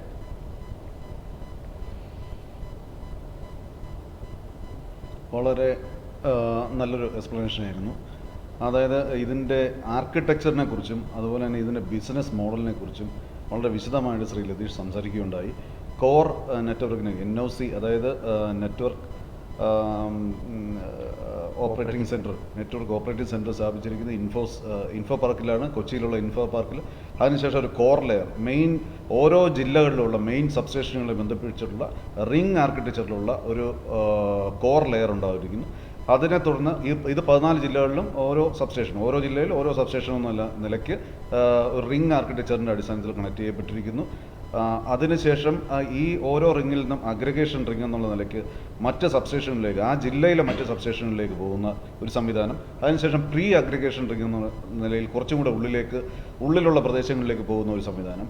അതിനുശേഷം ഒറ്റപ്പെട്ട പ്രദേശങ്ങളിലേക്ക് പോകുന്ന സ്പർ നെറ്റ്വർക്ക് എന്നുള്ള രീതിയിലുള്ള ഒരു സംവിധാനം. ഇത് KSEB എന്ന് പറയുമ്പോൾ കേരളത്തിൻ്റെ ഏത് മുക്കിലും മൂലയിലും സമ്പൂർണ്ണ വൈദ്യുതീകരണം പൂർത്തിയാക്കിയ ഒരു സംസ്ഥാനമാണ് KSEB. ഏത് മുക്കിലും മൂലയിലും KSEBയുടെ ഇൻസ്റ്റലേഷൻ, അതായത് പോസ്റ്റും കമ്പിയും ഇല്ലാത്ത സ്ഥലങ്ങൾ, ജനവാസമുള്ള പ്രദേശം കേരളത്തിൽ ഇല്ല എന്ന് തന്നെ പറയാം. അങ്ങനെ സമ്പൂർണ്ണമായിട്ട് വൈദ്യുതീകരിച്ചിരിക്കുന്ന ഒരു സംസ്ഥാനത്ത് ഈ നെറ്റ്വർക്കിലൂടെ നമുക്ക് ഏറ്റവും ഫലപ്രദമായ രീതിയിൽ ഇൻ്റർനെറ്റ് സൗകര്യം നഗരപ്രദേശത്തിലുള്ള അതേ ഫെസിലിറ്റി ഗ്രാമപ്രദേശങ്ങളിലും ഉൾപ്രദേശങ്ങളിലും ഉൾപ്പെടെ കൊടുക്കാൻ കഴിയുന്ന ഒരു സംവിധാനത്തിലേക്കാണ് കെ-ഫോൺ എന്ന ഒരു സാങ്കേതിക വിദ്യയിലൂടെ നമുക്ക്, അല്ലെങ്കിൽ സംവിധാനത്തിലൂടെ നമുക്ക് സാധിക്കുന്നത്. ഇതൊരു ഡിജിറ്റൽ വിപ്ലവത്തിലേക്കാണ് കേരളത്തെ നയിക്കുന്നത്. അത് ഗ്രാമങ്ങളിൽ പോലും വികസനം വരുന്ന രീതിയിൽ IT അധിഷ്ഠിത സേവനം, IT അധിഷ്ഠിത വ്യവസായങ്ങൾ, IT അധിഷ്ഠിത വ്യവസായങ്ങൾ ഉൾപ്പെടെ സ്ഥാപിക്കുന്ന രീതിയിലേക്ക്, തുടരുന്ന രീതിയിലേക്ക്, അല്ലെങ്കിൽ തുടങ്ങാൻ കഴിയുന്ന രീതിയിലേക്ക് നമ്മുടെ സംസ്ഥാനത്തെ മാറ്റിയെടുക്കുന്ന ഒരു സംവിധാനമാണ് ഇപ്പോൾ ഉള്ളത്. എനിക്ക് ഇതിൻ്റെ ബിസിനസ് മോഡലിനെ കുറിച്ച് വിശദമായിട്ട് പറഞ്ഞെങ്കിലും പലരും ഉന്നയിക്കുന്ന ഒരു സംശയം, 20 ലക്ഷം BPL ഉപഭോക്താക്കൾക്ക്, 20 ലക്ഷത്തോളം BPL ഉപഭോക്താക്കൾക്ക് സൗജന്യമായി കെ-ഫോൺ ഇൻ്റർനെറ്റ് സൗകര്യം ഒരുക്കും എന്നാണ് പറഞ്ഞത്. ഇത് എങ്ങനെയാണ് സാധിക്കുന്നത്? ഇത് ഏത് രീതിയിൽ 20 ലക്ഷം ആൾക്കാർക്ക് ഇത് കൊടുക്കാൻ കഴിയും? ഇന്ത്യയിൽ എവിടെയെങ്കിലും ഇത്തരത്തിലൊരു ഡിജിറ്റൽ വിപ്ലവം നടന്നതായിട്ട് ശ്രീ ലതീഷിൻ്റെ അറിവിലുണ്ടോ? യഥാർത്ഥത്തിൽ ഫൈബർ ഒപ്റ്റിക് നെറ്റ്വർക്ക് ഉണ്ടാക്കാനുള്ള നടപടികൾ രാജ്യത്ത് പല ഘട്ടങ്ങളായി നടന്നിട്ടുണ്ട്. ഇപ്പോൾ കേന്ദ്ര ഗവൺമെൻറ്റിൻ്റെ നേതൃത്വത്തിലാണ് ഭാരത് നെറ്റ് അല്ലെങ്കിൽ NOFN national optical fibre network എന്നുള്ള ഒരു പദ്ധതി 2013, 14, 15 കാലഘട്ടം മുതലേ ഉണ്ട്. പക്ഷെ ആ പദ്ധതികളുടെയൊക്കെ ഒരു പ്രധാന ഉദ്ദേശം കണക്ടിവിറ്റി കൊടുക്കുന്നത് ഗ്രാമപഞ്ചായത്ത്, ഇന്ത്യയിലെ 2.5 ലക്ഷം ഗ്രാമപഞ്ചായത്ത് വരെയുള്ളത് കണക്ഷൻ കൊടുക്കുക എന്നുള്ളൊരു ഉദ്ദേശമാണുള്ളത്. അതിൽ എല്ലാ ഗവൺമെൻറ് ഓഫീസുകളും വിദ്യാഭ്യാസ സ്ഥാപനങ്ങളും ആശുപത്രികളും അടക്കമുള്ള എല്ലാ മേഖലയിലുള്ള ഇത് കണക്ട് ചെയ്യുക എന്നുള്ള അവരുടെ ഉദ്ദേശമല്ല. അപ്പോൾ അതുപോലെ തന്നെയാണ് ഇപ്പോൾ ഉണ്ണികൃഷ്ണൻ ചൂണ്ടിക്കാണിച്ചതുപോലെ ഏറ്റവും സാധാരണക്കാരന് ഇൻ്റർനെറ്റ് എത്തിക്കുക എന്നുള്ളത് ഇത്തരം ഫൈബർ ഒപ്റ്റിക് നെറ്റ്വർക്കുകളുടെ ഉത്തരവാദിത്തമായിട്ട് കാണുന്നില്ല. പലപ്പോഴും നമ്മുടെ രാജ്യത്തെ ഡിജിറ്റൽ ഡിവൈഡ് വർദ്ധിക്കുന്നതിനുള്ള ഒരു പ്രധാനപ്പെട്ട കാരണം തന്നെ ഇത്തരം വികസന പ്രവർത്തനങ്ങൾ ഏറ്റെടുക്കുമ്പോൾ ഏറ്റവും സമൂഹത്തിൽ ഏറ്റവും താഴെ തട്ടിലുള്ള ഇതിനൊന്നും വേണ്ട സാമ്പത്തിക ശേഷിയില്ലാതെ ആളുകളെ മനസ്സിൽ കണ്ടുകൊണ്ടല്ല ഇത്തരം വികസന പ്രവർത്തനങ്ങൾ പലപ്പോഴും പ്ലാൻ ചെയ്യുന്നതെന്നുള്ളതാണ്. എന്നാൽ ഇതിൽ നിന്നൊക്കെ വ്യത്യസ്തമാകുന്നത് K-Phone വ്യത്യസ്തമാകുന്നത് അതുകൊണ്ട് തന്നെയാണ്. വെറുതെ ഒരു ഫൈബർ ഒപ്റ്റിക് നെറ്റ്വർക്ക് ഉണ്ടാക്കുക, അത് വെറുതെ ഗവൺമെൻറ് ആവശ്യത്തിന് മാത്രം ഉപയോഗിക്കുക എന്നതിനേക്കാൾ ഉപരി നാട്ടിലെ കുഞ്ഞു കുഞ്ഞു ബിസിനസ്സുകൾ, ഇപ്പോൾ ലോക്കൽ കേബിൾ ഓപ്പറേറ്റർ ഇങ്ങനെ അടക്കമുള്ള എല്ലാവർക്കും അഫോർഡബിൾ ആയിട്ടുള്ള ഡാറ്റ ട്രാൻസ്ഫറിന് വേണ്ടിയിട്ടുള്ള സൗകര്യം, അവർക്ക് അഫോർഡബിൾ ആയിട്ടുള്ള ഫൈബർ നെറ്റ്വർക്ക് കിട്ടാനുള്ള സൗകര്യം, അതുപോലെ നാട്ടിലെ ഏറ്റവും സാധാരണക്കാരനായ ആളുകൾക്ക് സംബന്ധിച്ചിടത്തോളം ഇപ്പോൾ അവർക്ക് വിദ്യാഭ്യാസത്തെ ആവശ്യം, അവരുടെ മക്കളൊക്കെ പഠനത്തിൻ്റെ ആവശ്യത്തിനൊക്കെ അവർക്ക് ഇൻ്റർനെറ്റിൻ്റെ ആവശ്യം വരും. ഇപ്പോൾ കേരളം എന്നാൽ ഇന്ത്യയിൽ മറ്റുള്ള സംസ്ഥാനങ്ങളെ പോലെയല്ല. കാരണം 93% വീടുകളിൽ ടെലിവിഷൻ എത്തിയിട്ടുള്ള ഒരു സംസ്ഥാനമാണ് കേരളം. അപ്പോൾ നല്ല ഒരു ഡിവൈഡ്, ടെലിവിഷൻ ഇല്ല എന്നുള്ളൊരു ഡിവൈഡ് ഒഴിവാക്കാൻ വേണ്ടി കേരളത്തിലെ സമൂഹത്തിനും ഗവൺമെൻറ്റിനും അതുപോലെ തദ്ദേശ സ്വയംഭരണ സ്ഥാപനങ്ങളും സന്നദ്ധ സംഘടനകളൊക്കെ നടത്തിയ ഒരു വലിയ ഇടപെടലിൻ്റെ ഭാഗമായിട്ടാണ് ഈ രീതിയിലുള്ള ഒരു റീച്ച് എത്തിയിട്ടുള്ളത്. ഈ റീച്ച് ഉള്ള ഒരു സംസ്ഥാനവും നമ്മുടെ രാജ്യത്ത് ഇല്ല എന്ന് നമുക്ക് കാണാൻ പറ്റും. ഇതുപോലെ തന്നെയാണ് ഈ ഇൻ്റർനെറ്റിൻ്റെ കാര്യത്തിൽ ഇപ്പോൾ 20 ലക്ഷം ഉപഭോക്താക്കൾക്ക് ഇൻ്റർനെറ്റ് ലഭ്യമാക്കുക എന്നുള്ളത് K-Phoneൻ്റെ ഏറ്റവും പ്രധാനപ്പെട്ട ലക്ഷ്യമാണ്.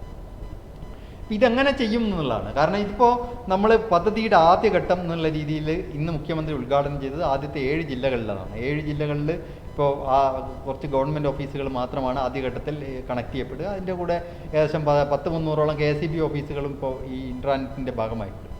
ഇതിൽ രണ്ടാം ഘട്ടം നമ്മൾ അല്ലെങ്കിൽ K-Phone പൂർത്തിയാകുമെന്ന് പ്രതീക്ഷിക്കപ്പെടുന്നത് പറഞ്ഞാൽ നമ്മൾ ജൂലൈ മാസത്തോടു കൂടിയാണ്. അപ്പോൾ ജൂലൈ ആഗസ്റ്റ് മാസത്തോടു കൂടി ഏകദേശം 30,000ഓളം ഗവൺമെൻറ് ഓഫീസുകൾ നമുക്ക് കണക്ട് ചെയ്യപ്പെടും.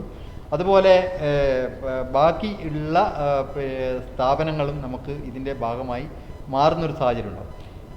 ആ സമയത്ത് നമ്മൾക്ക് 20 ലക്ഷം ഉപഭോക്താക്കൾ, 20 ലക്ഷം BPL ഉപഭോക്താക്കൾക്ക് ഈ ഇൻ്റർനെറ്റ് കണക്ഷൻ ലഭ്യമാക്കാനുള്ള നടപടിയാണ് നമ്മൾ സ്വീകരിക്കുക. അതിന് ഇപ്പോൾ K-Phone ഉദ്ദേശിക്കുന്നത് എന്താണെന്ന് വെച്ചാൽ നമ്മൾക്ക് ഓരോ മേഖലയിലും K-Phoneൻ്റെ സേവനം എടുക്കാൻ താല്പര്യമുള്ള ഏജൻസികളെ നമ്മളൊരു എക്സ്പ്രഷൻ ഓഫ് ഇൻട്രസ്റ്റ് വിളിക്കും. എക്സ്പ്രഷൻ ഓഫ് ഇൻട്രസ്റ്റ് എന്ന് പറഞ്ഞാൽ നല്ല ഒരു ടെൻഡർ തന്നെയാണ്. അത് ടെൻഡറിൽ നിങ്ങൾക്ക് K-Phone നെറ്റ്വർക്ക് ഉപയോഗിക്കേണ്ടെങ്കിൽ നിങ്ങൾക്ക് ഏതെങ്കിലും റീജിയണിൽ ഏതെങ്കിലും ഒരു പഞ്ചായത്തിൽ അല്ലെങ്കിൽ ഏതെങ്കിലും പഞ്ചായത്തിൻ്റെ ഏതെങ്കിലും ഒരു ഭാഗത്ത് നിങ്ങൾക്ക് വളരെ കുറച്ച് ആൾക്കാർക്ക് സർവീസ് കൊടുക്കുന്ന ആളാകാം. ചിലപ്പോൾ നിങ്ങൾ ജില്ല മൊത്തം സർവീസ് കൊടുക്കുന്ന ആളാകാം. ചിലപ്പോൾ നിങ്ങൾ സംസ്ഥാനം മൊത്തം സർവീസ് കൊടുക്കുന്ന ആളാകാം. നിങ്ങൾക്കൊക്കെ ആ ടെൻഡറിൽ അത്തരം സർവീസ് പ്രൊവൈഡർമാർക്കൊക്കെ ആ ടെൻഡറിൽ പങ്കെടുക്കാവുന്നതാണ്. എന്നാൽ അവർ ടെൻഡറിൽ പങ്കെടുക്കുമ്പോഴുള്ള അവരുടെ പ്രധാനപ്പെട്ട നിർദ്ദേശങ്ങളിലൊന്ന് അവരുടെ സർവീസ് ഏരിയയിലുള്ള BPL ഉപഭോക്താക്കൾക്ക് കണക്ഷൻ കൊടുക്കുക എന്നുള്ളതും കൂടി അവരുടെ ഉത്തരവാദിത്തത്തിൻ്റെ ഭാഗമാണ്. അപ്പോൾ അത് വരുമ്പോൾ ചില സമയത്ത് പറ്റുമെന്ന് പറഞ്ഞാൽ ചില ഏരിയകളിൽ ധാരാളം BPL ഉപഭോക്താക്കൾ വരും. അപ്പോൾ അവരെ സംബന്ധിച്ചിടത്തോളം ചിലപ്പോൾ അത് അഫോർഡബിൾ അല്ലെങ്കിൽ അതിന് ഗവൺമെൻറ് വേണ്ട സഹായം ചെയ്യുമെന്ന് ഇന്ന് തന്നെ ധനകാര്യമന്ത്രി ഇന്ന് ഉദ്ഘാടന പരിപാടി നടക്കുമ്പോൾ പറഞ്ഞു. കാരണം ഇപ്പോൾ സംസ്ഥാന ഗവൺമെൻറ്റിൻ്റെ ഓഫീസുകളിലൊക്കെ ഇപ്പോൾ കണക്ടിവിറ്റി ഇൻ്റർനെറ്റ് കണക്ഷൻ വിവിധ ഏജൻസികളുടെ വിവിധ ISPകളുടെ കയ്യിൽ നിന്ന് ഇൻ്റർനെറ്റ് കണക്ഷൻ എടുത്തിട്ടാണ് അവർ ഈ ഗവർണൻസ് നടത്തുന്നത്. ഇത് കെ ഫോൺ വരുന്നതോടുകൂടി ഇൻ്റർനെറ്റ് കണക്ഷൻ്റെ ആവശ്യമില്ലാതാകുകയാണ്. കാരണം അവരുടെ ഉപയോഗം കംപ്ലീറ്റ് ഇൻ്റർനെറ്റിലൂടെ അത്തരം ആപ്ലിക്കേഷൻസ് അവരെ സംബന്ധിച്ചിടത്തോളം അവർക്ക് നടത്താനാകും.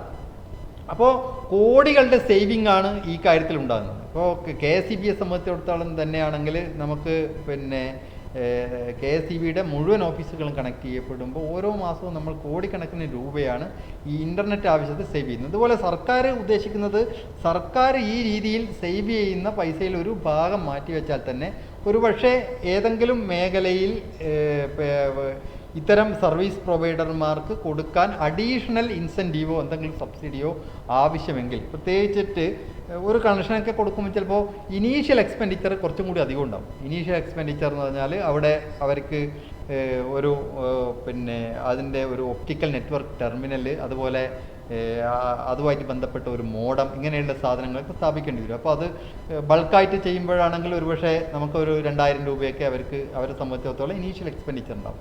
അപ്പോൾ ഇങ്ങനെ ഇനീഷ്യൽ എക്സ്പെൻഡിച്ചറിൻ്റെ ഒരു ഭാഗമോ എന്തെങ്കിലും ആ രീതിയിലുള്ള സബ്സിഡികൾ അതാത് സ്ഥലത്തെ സാഹചര്യങ്ങൾ പരിശോധിച്ചുകൊണ്ട് ചെയ്യാൻ പറ്റും. പക്ഷേ ഇത് നമ്മൾ ചെയ്തു പോകുന്നത് പറഞ്ഞാൽ ഒരു ക്രോസ് സബ്സിഡി മോഡലാണ്. അവർക്ക് ഈ കെ ഫോൺ സർവീസ് കിട്ടുമ്പോഴുണ്ടാകുന്ന ഒരു ലാഭത്തിൻ്റെ ഒരു ഭാഗം യഥാർത്ഥത്തിൽ ഇതേപോലെയുള്ള സമൂഹത്തിലെ ഈ ഇൻ്റർനെറ്റൊന്നും താങ്ങാൻ ശേഷിയില്ലാത്ത ആളുകൾക്ക് കൊടുക്കാൻ വേണ്ടി ഉപയോഗപ്പെടുത്തുന്ന ഒരു ക്രോസ് സബ്സിഡി സ്കീമിൻ്റെ ഭാഗമായി ഈ 20 ലക്ഷം ഉപഭോക്താക്കൾക്ക് ഇൻ്റർനെറ്റ് കണക്ഷൻ കൊടുക്കാനാണ് ആലോചിക്കുന്നത്. അത് ഒരുപക്ഷെ വരുന്ന ആഗസ്റ്റ് മാസം മുതൽ കേരളത്തിൻ്റെ വിവിധ ഭാഗങ്ങളിൽ ഈ രീതിയിലുള്ള ഇൻ്റർനെറ്റ് കണക്ഷൻ കൊടുക്കാൻ പറ്റും. കാരണം കേരളത്തിൽ കെ ഫോൺ നെറ്റ്വർക്ക് ഒരു പ്രധാനപ്പെട്ട റോഡുകളിലും പ്രധാനപ്പെട്ട സ്ഥലങ്ങളിലൂടെയൊക്കെ കെ ഫോൺ നെറ്റ്വർക്ക് പോകും. എല്ലാ പഞ്ചായത്തിലെയും പ്രധാന റോഡുകളിലൂടെയൊക്കെ ഇപ്പോൾ കെ ഫോൺ നെറ്റ്വർക്ക് പൂർണ്ണമായും വലിക്കപ്പെടുകയാണെങ്കിൽ പ്രാബല്യത്തിൽ വരും. അതിനുള്ളിലേക്കുള്ള ഇടവഴികൾ, ഇങ്ങനെയുള്ള സാധനങ്ങളിൽ ഓൾറെഡി ടെലികോം ഓപ്പറേറ്റേഴ്സും കേബിൾ ഓപ്പറേറ്റേഴ്സിനൊക്കെ നെറ്റ്വർക്ക് ഉണ്ടാവും. അപ്പോൾ സ്വാഭാവികമായിട്ടും ഈ നെറ്റ്വർക്ക് ഉപയോഗപ്പെടുത്തിക്കൊണ്ട് ഇതേ ആളുകളെ കൊണ്ട് തന്നെയാണ് BPL ഉപഭോക്താക്കൾക്കൊക്കെ കണക്ഷൻ കൊടുക്കുക. ഇതുപോലെ തന്നെയാണ് BPL ആണോ APL ആണോ ഇപ്പോൾ നിലവിൽ ഇൻ്റർനെറ്റ് കണക്ഷൻ ഉപയോഗിക്കുന്ന ആളുകളെ സംബന്ധിച്ചിടത്തോളം അവരുടെ ഇൻ്റർനെറ്റിൻ്റെ കോസ്റ്റ് കുറയാൻ വേണ്ടിയിട്ട് കെ ഫോൺ നെറ്റ്വർക്ക് സഹായിക്കും. അത് സഹായിക്കുന്നത് ഇപ്പോൾ ഈ ഫൈബർ എന്നൊക്കെ പറഞ്ഞാൽ വളരെ ലഭ്യമാകാൻ ബുദ്ധിമുട്ടുള്ളതാണ്. കാരണം ചില ഏരിയകളിലൊക്കെ ഫൈബർ നിങ്ങൾക്ക് ലഭ്യമല്ല. ഫൈബറും ബാൻഡ് വിഡ്ത്തൊക്കെ ലഭ്യമാകുന്ന വലിയ പ്രൈസ് കൊടുക്കേണ്ട സാഹചര്യം ഈ കേബിൾ ഓപ്പറേറ്റേഴ്സുമാരും ഇതുപോലെയുള്ള വിവിധ തരത്തിലുള്ള സർവീസ് പ്രൊവൈഡേഴ്സ് നേരിടുന്നുണ്ട്. അപ്പോൾ ആ പ്രശ്നങ്ങളൊക്കെ പരിഹരിക്കാൻ എല്ലാവർക്കും ബാക്കിയുള്ള മാർക്കറ്റിൽ ലഭ്യമായതിനേക്കാൾ കുറഞ്ഞ ചിലവിൽ ഇവരുടെ കോസ്റ്റിൻ്റെ യഥാർത്ഥത്തിൽ ഇവരുടെ ഡെലിവറി കോസ്റ്റിന് ഏറ്റവും പ്രധാനപ്പെട്ട ഭാഗം യഥാർത്ഥത്തിൽ ഈ ഫൈബറിൻ്റെ അവരുടെ കണ്ടൻറ്റ് എവിടെ നിന്നാണ്. ഇപ്പോൾ ലോക്കൽ കേബിൾ ഓപ്പറേറ്റർ ആണെങ്കിൽ അവരുടെ കണ്ടൻറ്റ് ചിലപ്പോൾ തൃശ്ശൂരിൽ നിന്നായിരിക്കും ഡെലിവറി ചെയ്യുന്നത്. അങ്ങനെ എവിടെ നിന്നാണോ കണ്ടൻറ്റ് ഡെലിവറി ചെയ്യുന്നത് അത് ആ ഡെലിവറി ചാനലിനുള്ള ഒരു വാടക ഒരു പോർഷനാണ് യഥാർത്ഥത്തിൽ വലിയൊരു ഭാഗമായിട്ട് വരുന്നത്. അത് വലിയ രീതിയിൽ കുറക്കാൻ വേണ്ടി കെ ഫോൺ നെറ്റ്വർക്കിന് സാധിക്കും. അതിൻ്റെ ഭാഗമായി സാധാരണ ആളുകളെ സംബന്ധിച്ചിടത്തോളം അവരുടെ ഇൻ്റർനെറ്റ് നിരക്ക് മൊത്തത്തിൽ തന്നെ കേരളത്തിൽ കുറയാനുള്ള ഒരു സാധ്യതയാണ് ഈ കെ ഫോൺ നെറ്റ്വർക്ക് പൂർണ്ണമായി പ്രാബല്യത്തിൽ വന്നുണ്ടാകുക. ഇതുകൂടാതെ ഞാൻ നേരത്തെ പറഞ്ഞതുപോലെ എല്ലാ പ്രൊവൈഡർമാരും അവരുടെ ഏരിയയിലുള്ള BPL ഉപഭോക്താക്കൾക്ക് കൂടി കണക്ഷൻ കൊടുക്കുന്നതോടുകൂടി നമ്മുടെ സംസ്ഥാനത്ത് ഡിജിറ്റൽ ഡിവൈഡ് ഇല്ലാതെ എല്ലാവർക്കും ഇൻ്റർനെറ്റ് ലഭ്യമാകുന്ന സാഹചര്യം ഉണ്ടാകും. ഇത് ഞാൻ നേരത്തെ സമ്പൂർണ്ണ വൈദ്യുതീകരണത്തിൻ്റെ കാര്യത്തിൽ ചൂണ്ടിക്കാണിച്ചതുപോലെ രാജ്യത്ത് ഈ കേരള സംസ്ഥാനം ഒരിക്കൽ കൂടി വലിയൊരു മാതൃക സൃഷ്ടിക്കുകയാണ്. എല്ലാവരും ഈ കേരള സംസ്ഥാനത്തിലെ പൗരന്മാരാണ്. അവർക്ക് സാമ്പത്തിക ശേഷിയുടെ വേറെ എന്തെങ്കിലും കാര്യത്തിലോ അവരുടെ ഇടയിൽ ഒരു വേർതിരിവ് പാടില്ല. പ്രായമായവരാണോ അല്ലെങ്കിൽ ജാതി മതം ഒരു തരത്തിലുള്ള വേർതിരിവില്ലാതെ എല്ലാവർക്കും അടിസ്ഥാന സൗകര്യമായി ഇൻ്റർനെറ്റ് ലഭ്യമാക്കുക എന്നുള്ളത് ഈ കെ ഫോണിൻ്റെ ഏറ്റവും വലിയ ഉത്തരവാദിത്തമാണ്. വളരെ വ്യക്തമായിരുന്നു. അതായത് 20 ലക്ഷം BPL ഉപഭോക്താക്കൾക്ക് എങ്ങനെയാണ് സൗജന്യമായി ഇൻ്റർനെറ്റ് സൗകര്യം ഒരുക്കുന്നത് എന്നുള്ള ചോദ്യമാണ് നമ്മൾ ഇവിടെ കേട്ടത്. അത് ക്രോസ് സബ്സിഡിയിലൂടെ അവർക്ക് സൗജന്യ നിരക്കിൽ കൊടുക്കാൻ സാധിക്കും. അതുമാത്രമല്ല ഈ ഇൻഫ്രാസ്ട്രക്ചർ ഇത്രയും ചിലവ് കൂടിയ ഇൻഫ്രാസ്ട്രക്ചർ പ്രൊവൈഡ് ചെയ്യുന്നതോടുകൂടി ഇൻ്റർനെറ്റ് നിരക്കിൽ തന്നെ മറ്റ് വിഭാഗക്കാർക്ക് BPL ഒഴികെയുള്ള മറ്റ് വിഭാഗങ്ങൾക്കും ഇൻ്റർനെറ്റ് ചിലവിൽ വൻ തുക കുറവുണ്ടാവും, വലിയ തോതിലുള്ള കുറവുണ്ടാവും എന്നാണ് ഇപ്പം ഇവിടെ വിവരിക്കപ്പെട്ടത്. അതായത് അതുപോലെ തന്നെ സർക്കാർ സ്ഥാപനങ്ങൾക്കും KSEB പോലെയുള്ള സ്ഥാപനങ്ങൾക്കും എല്ലാം ഇൻ്റർനെറ്റ് ചെലവിൽ കുറവുണ്ടാകും എന്നുള്ളതും വളരെ ക്ലിയറായിട്ട് ഇവിടെ പറയുകയുണ്ടായി. ശ്രീ സിബിച്ചൻ ചോദിച്ചിരിക്കുന്ന ചോദ്യമാണ്, അതിലേക്ക് കിടക്കുകയാണ്. ഈ പഞ്ചായത്തുകളിൽ എപ്പോൾ കെ ഫോൺ കൊടുത്തു തുടങ്ങും, അതുപോലെ തന്നെ ഗ്രാമപ്രദേശങ്ങളിൽ എപ്പോൾ കൊടുത്തു തുടങ്ങും, വീടുകളിലേക്ക് എപ്പോൾ കണക്ഷൻ എത്തും എന്നുള്ളതാണ് സിബിച്ചൻ ചോദിച്ചിരിക്കുന്നത്. ഓക്കെ, അതിപ്പോൾ ആദ്യഘട്ടത്തിൽ ഇപ്പോൾ ഫസ്റ്റ് ഫേസാണ് ഇന്ന് മുഖ്യമന്ത്രി ഉദ്ഘാടനം ചെയ്തത്. 7 ജില്ലകളിലെ 1000 ഗവൺമെൻറ് ഓഫീസുകളിലാണ് ആദ്യഘട്ടത്തിൽ കണക്ഷൻ കൊടുക്കുക. ഇപ്പം ജൂലൈ 31 ആകുമ്പോഴേക്ക് 14 ജില്ലകളിലെയും എല്ലാ ഗവൺമെൻറ് ഓഫീസുകളിലേക്കും കണക്ഷൻ കൊടുക്കത്തക്ക രീതിയിൽ ഇതിൻ്റെ കെ ഫോൺ നെറ്റ്വർക്കിൻ്റെ നിർമ്മാണ പ്രവർത്തനങ്ങൾ പുരോഗമിക്കുകയാണ്. അപ്പോൾ അങ്ങനെ ജൂലൈ 31 നമ്മൾക്ക് പ്രതീക്ഷിക്കുന്നത് ഒരു 35,000 കിലോമീറ്റർ നീളമുള്ള ഒരു ഒപ്റ്റിക്കൽ ഫൈബർ നെറ്റ്വർക്ക് കേരളത്തിൽ യാഥാർത്ഥ്യമാകും. ഇത് യാഥാർത്ഥ്യമാകുമ്പോൾ ആദ്യഘട്ടത്തിൽ കണക്ട് ചെയ്യപ്പെടുക പഞ്ചായത്ത് ഓഫീസുകൾ, ഇങ്ങനെ ഗവൺമെൻറ് ഓഫീസുകളൊക്കെയാണ്. ഇത് ഈ കണക്ട് ചെയ്യപ്പെട്ടതിന് ശേഷമാണ് നമ്മൾ ഇവിടെയുള്ള ബാക്കി പ്രൊവൈഡർമാർ, ഇപ്പം കേബിൾ ഓപ്പറേറ്റർമാർ, ഞാൻ നേരത്തെ പറഞ്ഞു ഒരു 20 ലക്ഷം ഉപഭോക്താക്കൾക്ക് കണക്ഷൻ കൊടുക്കാൻ വേണ്ടിയിട്ട്, അതുപോലെ ഈ കെ ഫോണിൻ്റെ ബിസിനസ് മോഡൽ തന്നെ ഇവിടുത്തെ ഫൈബർ വാടക കൊടുക്കുക അല്ലെങ്കിൽ ബാൻഡ് വിഡ്ത്ത് വാടക കൊടുക്കുക എന്നുള്ളതാണ്. അപ്പോൾ അത് ഇതിന് താല്പര്യമുള്ള ആളുകളിൽ നിന്ന് എക്സ്പ്രഷൻ ഓഫ് ഇൻട്രസ്റ്റ് അല്ലെങ്കിൽ ടെൻഡർ ക്ഷണിക്കുകയും ഉള്ള നടപടികൾ നമ്മൾ ജൂലൈ ആഗസ്റ്റ് മാസത്തിൽ നമ്മൾ നടക്കും. അതിനുശേഷം നമുക്ക് പിന്നെ കെ ഫോണിൻ്റെ ഒരു സൗകര്യം നമ്മുടെ നാട്ടിൽ ജനങ്ങൾക്ക് ലഭ്യമാകും. അത് കെ ഫോൺ കണക്ഷൻ എന്ന് പറഞ്ഞിട്ട് ആൾക്കാർ തെറ്റിദ്ധരിച്ച് പോകുമ്പോഴല്ല, കെ ഫോൺ നേരിട്ടിട്ട് ആർക്കും വീടുകളിൽ പോയി കണക്ഷൻ കൊടുക്കുന്നില്ല. കാരണം കെ ഫോണ് നിലവിൽ ലോക്കൽ കേബിൾ ഓപ്പറേറ്റർമാരൊക്കെ പിന്നെ ഒരു ജീവിതമാർഗ്ഗമാണ്. അവരാണ് പിന്നെ എല്ലാവർക്കും പല മേഖലകളിലും കണക്ഷൻ തരുന്നത്. ധാരാളം ആളുകൾ പിന്നെ ജീവിക്കുന്നൊരു മേഖലയാണ്. അപ്പോൾ എല്ലാ മേഖലകളെയും കോംപ്ലിമെൻ്റ് ചെയ്യുക എന്നുള്ളതാണ് കെ ഫോണിൻ്റെ ഉദ്ദേശം. അല്ലാതെ ഏതെങ്കിലും ഒരാളുടെ ബിസിനസ് ഇല്ലാതാക്കുക എന്നുള്ളത് കെ ഫോണിനെ സംബന്ധിച്ചിടത്തോളം അല്ല. എല്ലാവർക്കും ഉപയോഗിക്കാൻ പറ്റുന്ന ഒരു നെറ്റ്വർക്ക് വളരെ അഫോർഡബിൾ ആയിട്ടുള്ള ഒരു കോസ്റ്റിൽ എല്ലാവർക്കും ലഭ്യമാകുന്ന ഒരു ഇൻഫർമേഷൻ സൂപ്പർ ഹൈവേ, ഒരുപക്ഷെ പിന്നെ നഗരങ്ങളിൽ മാത്രം ലഭ്യമാകുന്ന ഒരു ഫൈബർ ഒപ്റ്റിക് നെറ്റ്വർക്ക് കേരളത്തിൻ്റെ ഏത് ഭാഗത്ത് നോക്കിയാൽ നിങ്ങൾക്ക് ലഭ്യമാകും. അപ്പോൾ അത് ഉപയോഗപ്പെടുത്തിക്കൊണ്ട് ഇത്തരം ലോക്കൽ ഓപ്പറേറ്റേഴ്സിൻ്റെ കയ്യിൽ നിന്ന് നിങ്ങൾ കണക്ഷൻ എടുക്കുമ്പോൾ യഥാർത്ഥത്തിൽ അതിൻ്റെ നിരക്കുകൾ ഈ കെ ഫോൺ പൂർണ്ണ അർത്ഥത്തിൽ പ്രാബല്യത്തിൽ വരുന്നതോടുകൂടി ആ ഇൻ്റർനെറ്റ് നിരക്കുകൾ കുറയും. അതോടുകൂടി കെ ഫോണിൻ്റെ ആനുകൂല്യം നിങ്ങൾക്ക് കിട്ടും. അല്ലാതെ കെ ഫോണിൽ നിന്ന് നേരിട്ടൊരു കണക്ഷൻ എടുക്കുക എന്നുള്ള വീടുകളെ സംബന്ധിച്ചിടത്തോളം ഇല്ല. ഗവൺമെൻറ്റിൻ്റെ ഓഫീസുകളെ സംബന്ധിച്ചിടത്തോളം നമ്മൾ കെ ഫോണ് നേരിട്ടാണ് കൊടുക്കുന്നത്. KSEB ഓഫീസുകൾക്ക് നമ്മൾ നേരിട്ട് കെ ഫോണിൽ നിന്ന് കൊടുക്കുന്നുണ്ട്. അതുപോലെ ഇൻഫ്രാസ്ട്രക്ചർ ഉപയോഗിക്കുന്ന പിന്നെ എല്ലാ ഓപ്പറേറ്ററും ടെലികോം ഓപ്പറേറ്റർ ആയിരിക്കാം. കാരണം ടെലികോം ഓപ്പറേറ്റർമാരുടെ പല മൊബൈൽ ടവറിലും ഇപ്പോഴും പിന്നെ കൃത്യമായ ബാൻഡ് വിഡ്ത്ത് ഇല്ലാത്തത് കൊണ്ടാണ് നമ്മളൊക്കെ മൊബൈലിൽ പിന്നെ ചിലപ്പോൾ 5 സിഗ്നൽ സ്ട്രെങ്ത്തൊക്കെ 5 കാണിച്ചിട്ടുണ്ടെങ്കിൽ പോലും അത് ഫുള്ളായിട്ട് കാണിക്കുന്നുണ്ടപ്പോൾ നിങ്ങൾക്ക് മൊബൈൽ ഡാറ്റ ട്രാൻസ്ഫർ സ്പീഡൊക്കെ നോക്കുകയാണെങ്കിൽ 1 Mbps താഴെയായിരിക്കും. 4G നെറ്റ്വർക്കൊക്കെ ഉണ്ടായപ്പോലും ഉണ്ടാവില്ല. അതിൽ പ്രധാനപ്പെട്ട കാര്യം നമ്മൾ ബാക്ക് ബോൺ പോക്കായതുകൊണ്ട്, കാരണം വേണ്ടത്ര സ്പീഡുള്ള ഒരു ബാക്ക് ബോൺ നമുക്ക് ലഭ്യമല്ലാത്ത ഒരു സാഹചര്യം ഉള്ളതുകൊണ്ടാണ് പലപ്പോഴും പ്രശ്നമുണ്ട്. അപ്പോൾ അത്തരം പ്രശ്നങ്ങളൊക്കെ പരിഹരിക്കപ്പെടും. നിങ്ങൾക്ക് കെ ഫോണിൻ്റെ ഗുണങ്ങളെന്ന് പറഞ്ഞാൽ ഈ രീതിയിൽ നിങ്ങൾക്ക് ബാക്കിയുള്ള നെറ്റ്വർക്ക് ഉപയോഗിക്കുന്ന സ്ഥാപനങ്ങളുടെ കണക്ഷൻ ഉപയോഗിക്കുന്ന ആളായാലും നിങ്ങൾക്ക് ആ പെർഫോമൻസ് നിങ്ങൾക്ക് വ്യത്യാസം നിങ്ങൾക്ക് മനസ്സിലാവും. നിങ്ങൾ ഗ്രാമപ്രദേശങ്ങളിൽ ഇപ്പോൾ വോഡാഫോൺ ഐഡിയയോ അല്ല BSNL ജിയോ ഏതെങ്കിലും കണക്ഷൻ ഉപയോഗിക്കുന്ന ആളായിരിക്കും. ചിലപ്പോൾ നിങ്ങളെ നെറ്റ്വർക്ക് വളരെ സ്ലോ ആകുന്നതിൻ്റെ ഒരു പ്രധാനപ്പെട്ട കാരണങ്ങളൊന്നും ഇതായിരിക്കും. പല സ്ഥലത്തും ഇവർ മൊബൈൽ ടവർ സ്ഥാപിക്കാൻ ഇവർക്ക് പറ്റാത്തതിൻ്റെ പ്രധാനപ്പെട്ട കാര്യം എന്ന് പറഞ്ഞാൽ അവിടുത്തെ സ്ഥലത്തേക്ക് കണക്ടിവിറ്റി കൊണ്ടുവരാൻ പറ്റാത്തത് കൊണ്ട് സ്ഥാപിക്കാൻ പറ്റാത്തത്. ഇപ്പോൾ ചില കേരളത്തിൻ്റെ തന്നെ പല ഭാഗങ്ങളിൽ നിങ്ങൾക്ക് നോക്കിയാൽ കാണാം, ചില മൊബൈൽ പിന്നെ കമ്പനികൾക്കൊന്നും അവിടെ കവറേജ് ഉണ്ടാവില്ല. അപ്പോൾ അവർ ടവർ സ്ഥാപിക്കണമെങ്കിൽ അവിടെ ഫൈബർ അവർക്ക് എത്തിക്കാൻ പറ്റാത്ത സാഹചര്യമുണ്ട്. കെ ഫോൺ വരുന്നതോടുകൂടി കേരളത്തിൻ്റെ മുക്കിലും മൂലയിലും ഈ ഫൈബർ നെറ്റ്വർക്ക് വരുന്നതോടുകൂടി ഇത്തരം സാഹചര്യങ്ങളൊക്കെ ഇല്ലാതാവും. അപ്പോൾ സ്വാഭാവികമായിട്ടും നിങ്ങൾ പിന്നെ കെ ഫോണുമായിട്ട് ബന്ധമേ ഇല്ലാതെ നിങ്ങൾ ഏതെങ്കിലും നെറ്റ്വർക്ക് ഉപയോഗിക്കുന്ന ആളായിരിക്കും. ഏതെങ്കിലും ഒരു ടെലികോം കമ്പനിയുടെ പിന്നെ സിം ഉപയോഗിക്കുന്ന ആളായിരിക്കും, ചിലപ്പോൾ ഏതെങ്കിലും ഒരു ലോക്കൽ കേബിൾ ഓപ്പറേറ്ററുടെ കയ്യിൽ നിന്ന് കണക്ഷൻ എടുത്തിട്ടുള്ള ആളായിരിക്കും. പക്ഷെ നിങ്ങളെല്ലാവരും കെ ഫോണിൻ്റെ ഉപഭോക്താക്കളാണ്, കെ ഫോണിൻ്റെ ഗുണഭോക്താക്കളാണ്. അതിൻ്റെ ബെനിഫിറ്റ് നിങ്ങൾക്ക് കിട്ടും. അതാണ് ഈ പദ്ധതിയുടെ ഏറ്റവും വലിയ നേട്ടം. അതായത് കെ ഫോണിൽ നിന്ന് നേരിട്ട് കണക്ഷൻ കിട്ടുക എന്നുള്ളതല്ല, പക്ഷേ കെ ഫോണിൻ്റെ ഒരു അഡ്വാൻറ്റേജ് നിങ്ങൾക്ക് സ്പീഡിൻ്റെ കാര്യത്തിൽ കിട്ടും. നിങ്ങൾക്ക് പിന്നെ വളരെ മത്സരത്തിൻ്റെ അടിസ്ഥാനത്തിൽ നിങ്ങൾക്ക് പൈസ കുറയുന്നതിൻ്റെ കാര്യത്തിൽ കിട്ടും. നിങ്ങൾക്ക് സാമ്പത്തിക ശേഷി ഇല്ലാതെ BPL ഉപഭോക്താവാണെങ്കിൽ നിങ്ങൾക്ക് സൗജന്യമായ ഇൻ്റർനെറ്റ് കണക്ഷൻ കിട്ടുന്നതിലേക്ക് എത്തും. അപ്പോൾ ഇത്തരം നേട്ടങ്ങളാണ് യഥാർത്ഥത്തിൽ ഉണ്ടാകുക. ഇതാണ് പറയുന്നത്. പലരും ഇവിടെ ചോദിച്ചിരിക്കുന്ന ചോദ്യം എങ്ങനെയാണ് കെ ഫോണിന് ബുക്ക് ചെയ്യാം, എങ്ങനെ കെ ഫോണിന് ബുക്ക് ചെയ്യാം എന്നുള്ളൊരു ചോദ്യമാണ്. അതിന് ഇവിടെ ഉത്തരമായെന്നാണ് വിശ്വസിക്കുന്നത്. അതായത് നിലവിലുള്ള സർവീസ് പ്രൊവൈഡറൊന്നും ഇവിടെ മാറുന്നില്ല. പക്ഷേ നെറ്റ്വർക്കിൻ്റെ സ്പീഡ് ഈ കെ ഫോൺ വരുന്നതോടുകൂടി വർദ്ധിക്കുന്നതാണ്, ബാൻഡ് വിഡ്ത്ത് കൂടുന്നതുമാണ്. അപ്പോൾ അതിൻ്റേതായ പ്രയോജനം എല്ലാവിധ ഓപ്പറേറ്റർമാർക്കും ലഭിക്കുന്നതാണ് എന്നാണ് മനസ്സിലാക്കുന്നത്.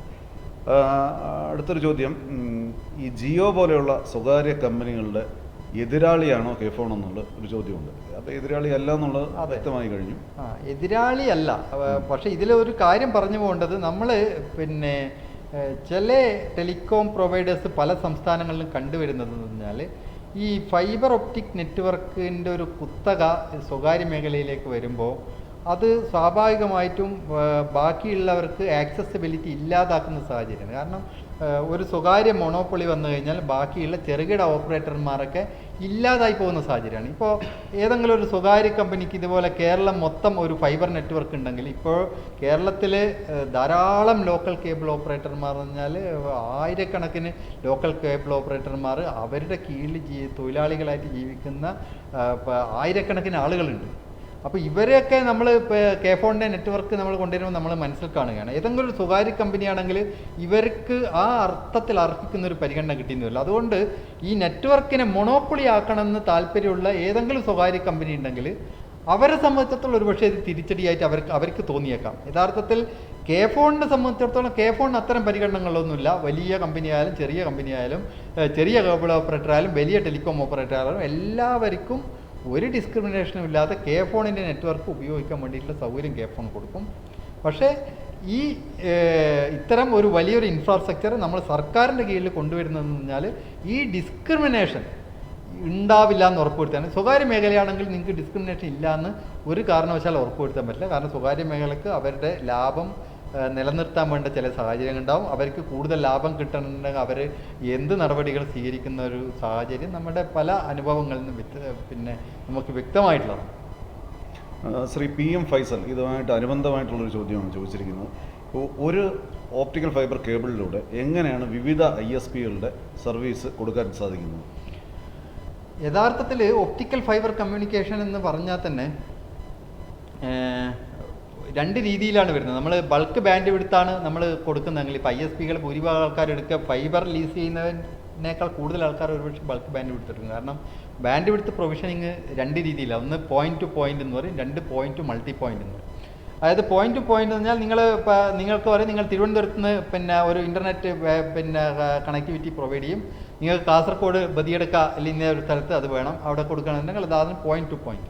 നിങ്ങൾക്ക് പിന്നെ ഇതേപോലെ തന്നെ കൊച്ചിയിൽ ഒരു ഇൻ്റർനെറ്റ് കണക്ടിവിറ്റി നിങ്ങൾ പ്രൊവൈഡ് ചെയ്യും. അത് നിങ്ങൾക്ക് അവരുടെ പ്രധാനപ്പെട്ട ലൊക്കേഷൻസ് അവർ പറയും, ആ ലൊക്കേഷൻസിൽ ലഭ്യമാക്കുന്നതിനാണ് പോയിന്റ് ടു മൾട്ടി പോയിന്റ് എന്ന് പറയും.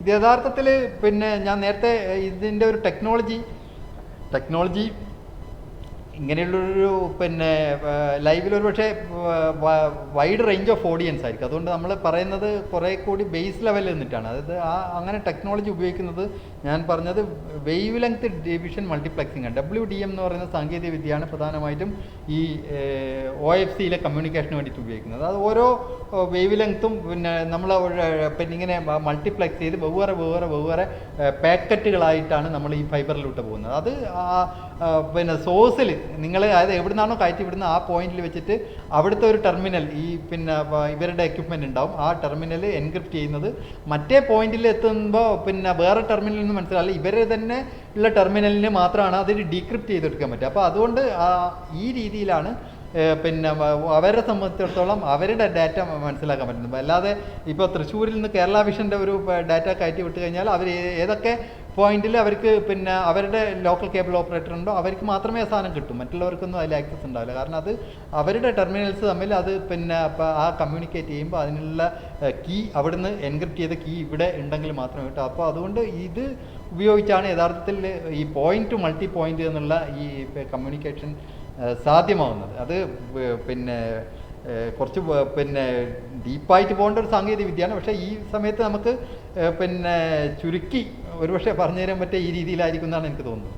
വളരെ ചുരുക്കി പറഞ്ഞു, നല്ല രീതിയിൽ അത് മനസ്സിലാകുന്ന രീതിയിൽ തന്നെ അത് പറയുന്നുണ്ടായി.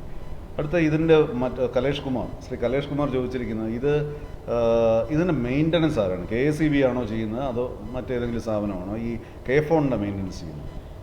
യഥാർത്ഥത്തിൽ ഈ K-Phone ഞാനത് K-Phoneൻ്റെ ഒരു കമ്പനിയുടെ സ്ട്രക്ചർ പറഞ്ഞില്ല. കാരണം K-Phone യഥാർത്ഥത്തിൽ K-Phone ലിമിറ്റഡ് എന്ന് പറഞ്ഞ സ്ഥാപനം ഒരു ജോയിൻറ്റ് വെഞ്ചർ സ്ഥാപനം.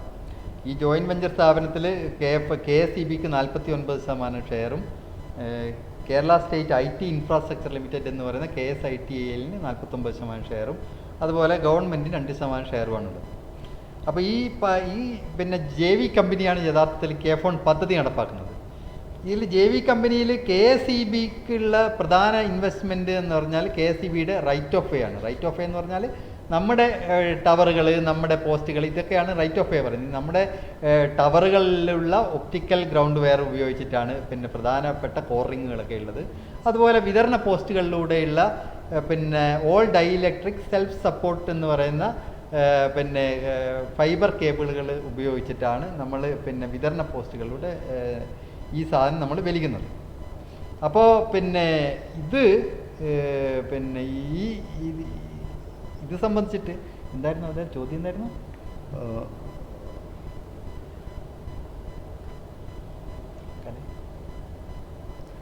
അതായത് ഇതിന്റെ മെയിൻ്റനൻസ് ഈ ഫൈബർ കേബിൾ ആണോ? യെസ്.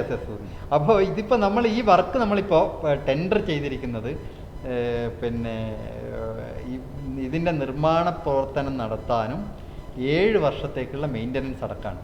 അപ്പോൾ നിർമ്മാണ പ്രവർത്തനം നടത്തുന്നതും 7 വർഷത്തേക്ക് മെയിൻ്റനൻസ് നടത്തുന്നതും ഇപ്പോൾ നമ്മുടെ ഇന്ത്യയിലെ അറിയപ്പെടുന്ന പൊതുമേഖലാ സ്ഥാപനം, നമ്മുടെ ഡിഫൻസ് ഡിപ്പാർട്ട്മെൻറ്റ് കീഴിലുള്ള ഭാരത് ഇലക്ട്രോണിക്സ് ലിമിറ്റഡിൻ്റെ നേതൃത്വത്തിൽ അതിൽ മറ്റൊരു പൊതുമേഖലാ സ്ഥാപനമായ റെയിൽടെൽ ഉണ്ട്. വേറെ പിന്നെ 2 സ്ഥാപനങ്ങൾ SRIT അതുപോലെ LS കേബിൾ, ഈ 4 സ്ഥാപനങ്ങൾ ചേർന്ന ഒരു കൺസോർഷ്യമാണ് ഈ ടെൻഡർ ഏറ്റെടുത്തിട്ടുള്ളത്. ഇതിൻ്റെ ഒരു അടിസ്ഥാനത്തിലാണ് നിർമ്മാണ പ്രവർത്തനം നടത്തുന്നത്. നിർമ്മാണ പ്രവർത്തനം പൂർത്തിയായി കഴിഞ്ഞാൽ 7 വർഷം എല്ലാ തരത്തിലും ഇപ്പോൾ നെറ്റ്വർക്ക് ഓപ്പറേറ്റിംഗ് സെൻറ്റർ ആയാലും നമ്മുടെ പിന്നെ ഫൈബർ നെറ്റ്വർക്കിലായാലുള്ള എല്ലാ പ്രശ്നങ്ങളും അവർ കൈകാര്യം ചെയ്യും. 7 വർഷത്തിന് ശേഷം എന്ത് വേണമെന്നുള്ളത് ആ സമയത്ത് K-Phone ലിമിറ്റഡ് സ്വാഭാവികമായിട്ട് തീരുമാനിക്കും. അതും സ്വാഭാവികമായിട്ടും പിന്നെ ഇതേപോലെ തന്നെയുള്ള വലിയൊരു പീരീഡിലേക്ക് വേറെ വർക്ക് ടെൻഡർ ചെയ്ത് കൊടുക്കാൻ തന്നെയാണ് സാധ്യത. അപ്പോൾ KSEB നേരിട്ടിട്ട് ഈ പ്രവർത്തനങ്ങളൊന്നും നടത്തുന്നില്ല. KSEB ആകെ ചെയ്യുന്നത് ഈ പ്രവർത്തനങ്ങൾ നടത്തിക്കൊണ്ടുപോകാൻ വേണ്ട സൗകര്യങ്ങൾ ചെയ്തു കൊടുക്കുക എന്നുള്ളത്. കാരണം ഞാൻ നമ്മുടെ പോസ്റ്റിലൂടെയും നമ്മുടെ ട്രാൻസ്മിഷൻ ലൈനിലൂടെയാണ് ഈ ഫൈബർ നെറ്റ്വർക്ക് കടന്നു പോകുന്നത്. അപ്പോൾ സ്വാഭാവികമായിട്ടും നമ്മളുടെ നല്ല പിന്തുണയും നല്ല സപ്പോർട്ടും ഒക്കെ വേണ്ടി വരും.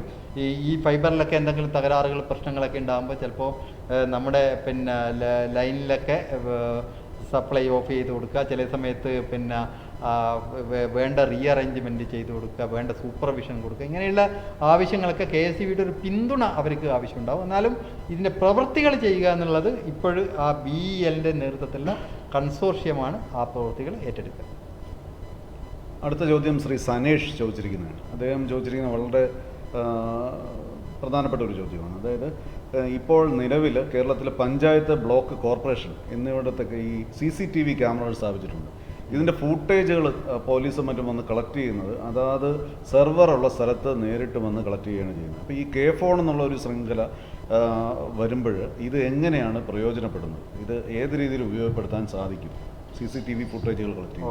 ഓക്കെ. യഥാർത്ഥത്തിൽ ഈ ഫൈബർ ഒപ്റ്റിക് ശൃംഖലയുടെ ഒരു സൗകര്യങ്ങൾ എന്ന് പറഞ്ഞാൽ നമ്മളെ പ്രതീക്ഷയ്ക്കൊക്കെ അപ്പുറം നമുക്ക് എന്തൊക്കെ ചെയ്തുകൂടാന്ന് പറയാൻ പറ്റില്ല. കാരണം അത്രയധികം സാധ്യതകൾ നമ്മളിലുണ്ട്. ഇപ്പോൾ പിന്നെ ഈ ഫൈബർ ഒപ്റ്റിക് നെറ്റ്വർക്കുകളൊക്കെ ഉപയോഗിച്ചിട്ടാണ് നമ്മൾ ഓട്ടോമാറ്റിക് റെക്കഗ്നിഷൻ നടപ്പിലാക്കുന്നത്. ഇപ്പോൾ ചൈനയിലൊക്കെ നിങ്ങൾ പിന്നെ ഓട്ടോമാറ്റിക് ഫേസ് റെക്കഗ്നിഷൻ എന്ന് പറഞ്ഞവരുണ്ട്. അതായത് പ്രധാനപ്പെട്ട ക്രിമിനലുകളൊക്കെ എന്തെങ്കിലും അവർ ലിസ്റ്റ് ചെയ്യപ്പെട്ട ആളുകളൊക്കെ ഏതെങ്കിലും പബ്ലിക് പ്ലേസുകളിൽ അവർക്ക് ഇറങ്ങുകയാണെങ്കിൽ ഈ CCTV ക്യാമറകളിൽ നിന്ന് ആൾക്കാരുടെ ഫോട്ടോ എടുക്കും.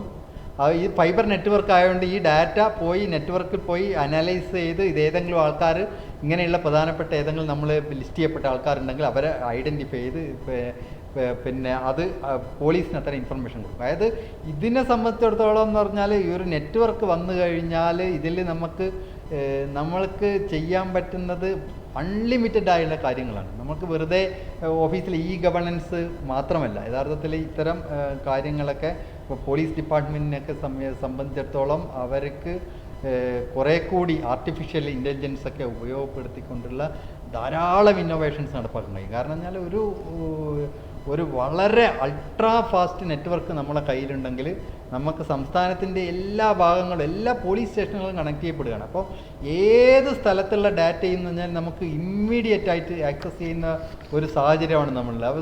മൈക്രോ സെക്കൻഡുകൾക്കുള്ളിലാണ് നമുക്ക് ഇത്തരം ഡാറ്റകളെ ആക്സസ് ചെയ്യാൻ പറ്റുന്നത്. അപ്പോൾ അതുകൊണ്ട് പടിപടിയായിട്ട് ഇതൊക്കെ ആദ്യഘട്ടത്തിൽ ചിലപ്പോൾ എല്ലാ കാര്യങ്ങളും നടന്നു വരുന്നില്ല, പക്ഷേ പടിപടിയായി നമ്മളെ സംബന്ധിച്ചിടത്തോളം ഒരുപക്ഷെ വളരെ സുരക്ഷിതമായ ഒരു സംസ്ഥാനമാക്കി മാറ്റാൻ വേണ്ട ഇൻ്റലിജൻസ് ഉള്ള നിരവധി സോഫ്റ്റ്വെയറും സൗകര്യങ്ങളൊക്കെ ആരംഭിക്കാൻ ഒരുപക്ഷെ ഈ K-Phone നെറ്റ്വർക്കിനെ കൊണ്ടാകും എന്ന് തന്നെയാണ് ഞങ്ങളുടെ പ്രതീക്ഷ. അടുത്ത ചോദ്യം അടിസ്ഥാനപരമായ ഒരു ചോദ്യമാണ്. നിരവധി സർവീസ് പ്രൊവൈഡർമാർ കേരളത്തിൽ ഇപ്പം നിലവിലുണ്ട്. BSNL ഉണ്ട്, ഏഷ്യാനെറ്റ് ഉണ്ട്, ജിയോ, എയർടെൽ, വോഡാഫോൺ, ഇതെല്ലാം നിലവിലുള്ളപ്പോൾ എന്തിനാണ് K-Phone?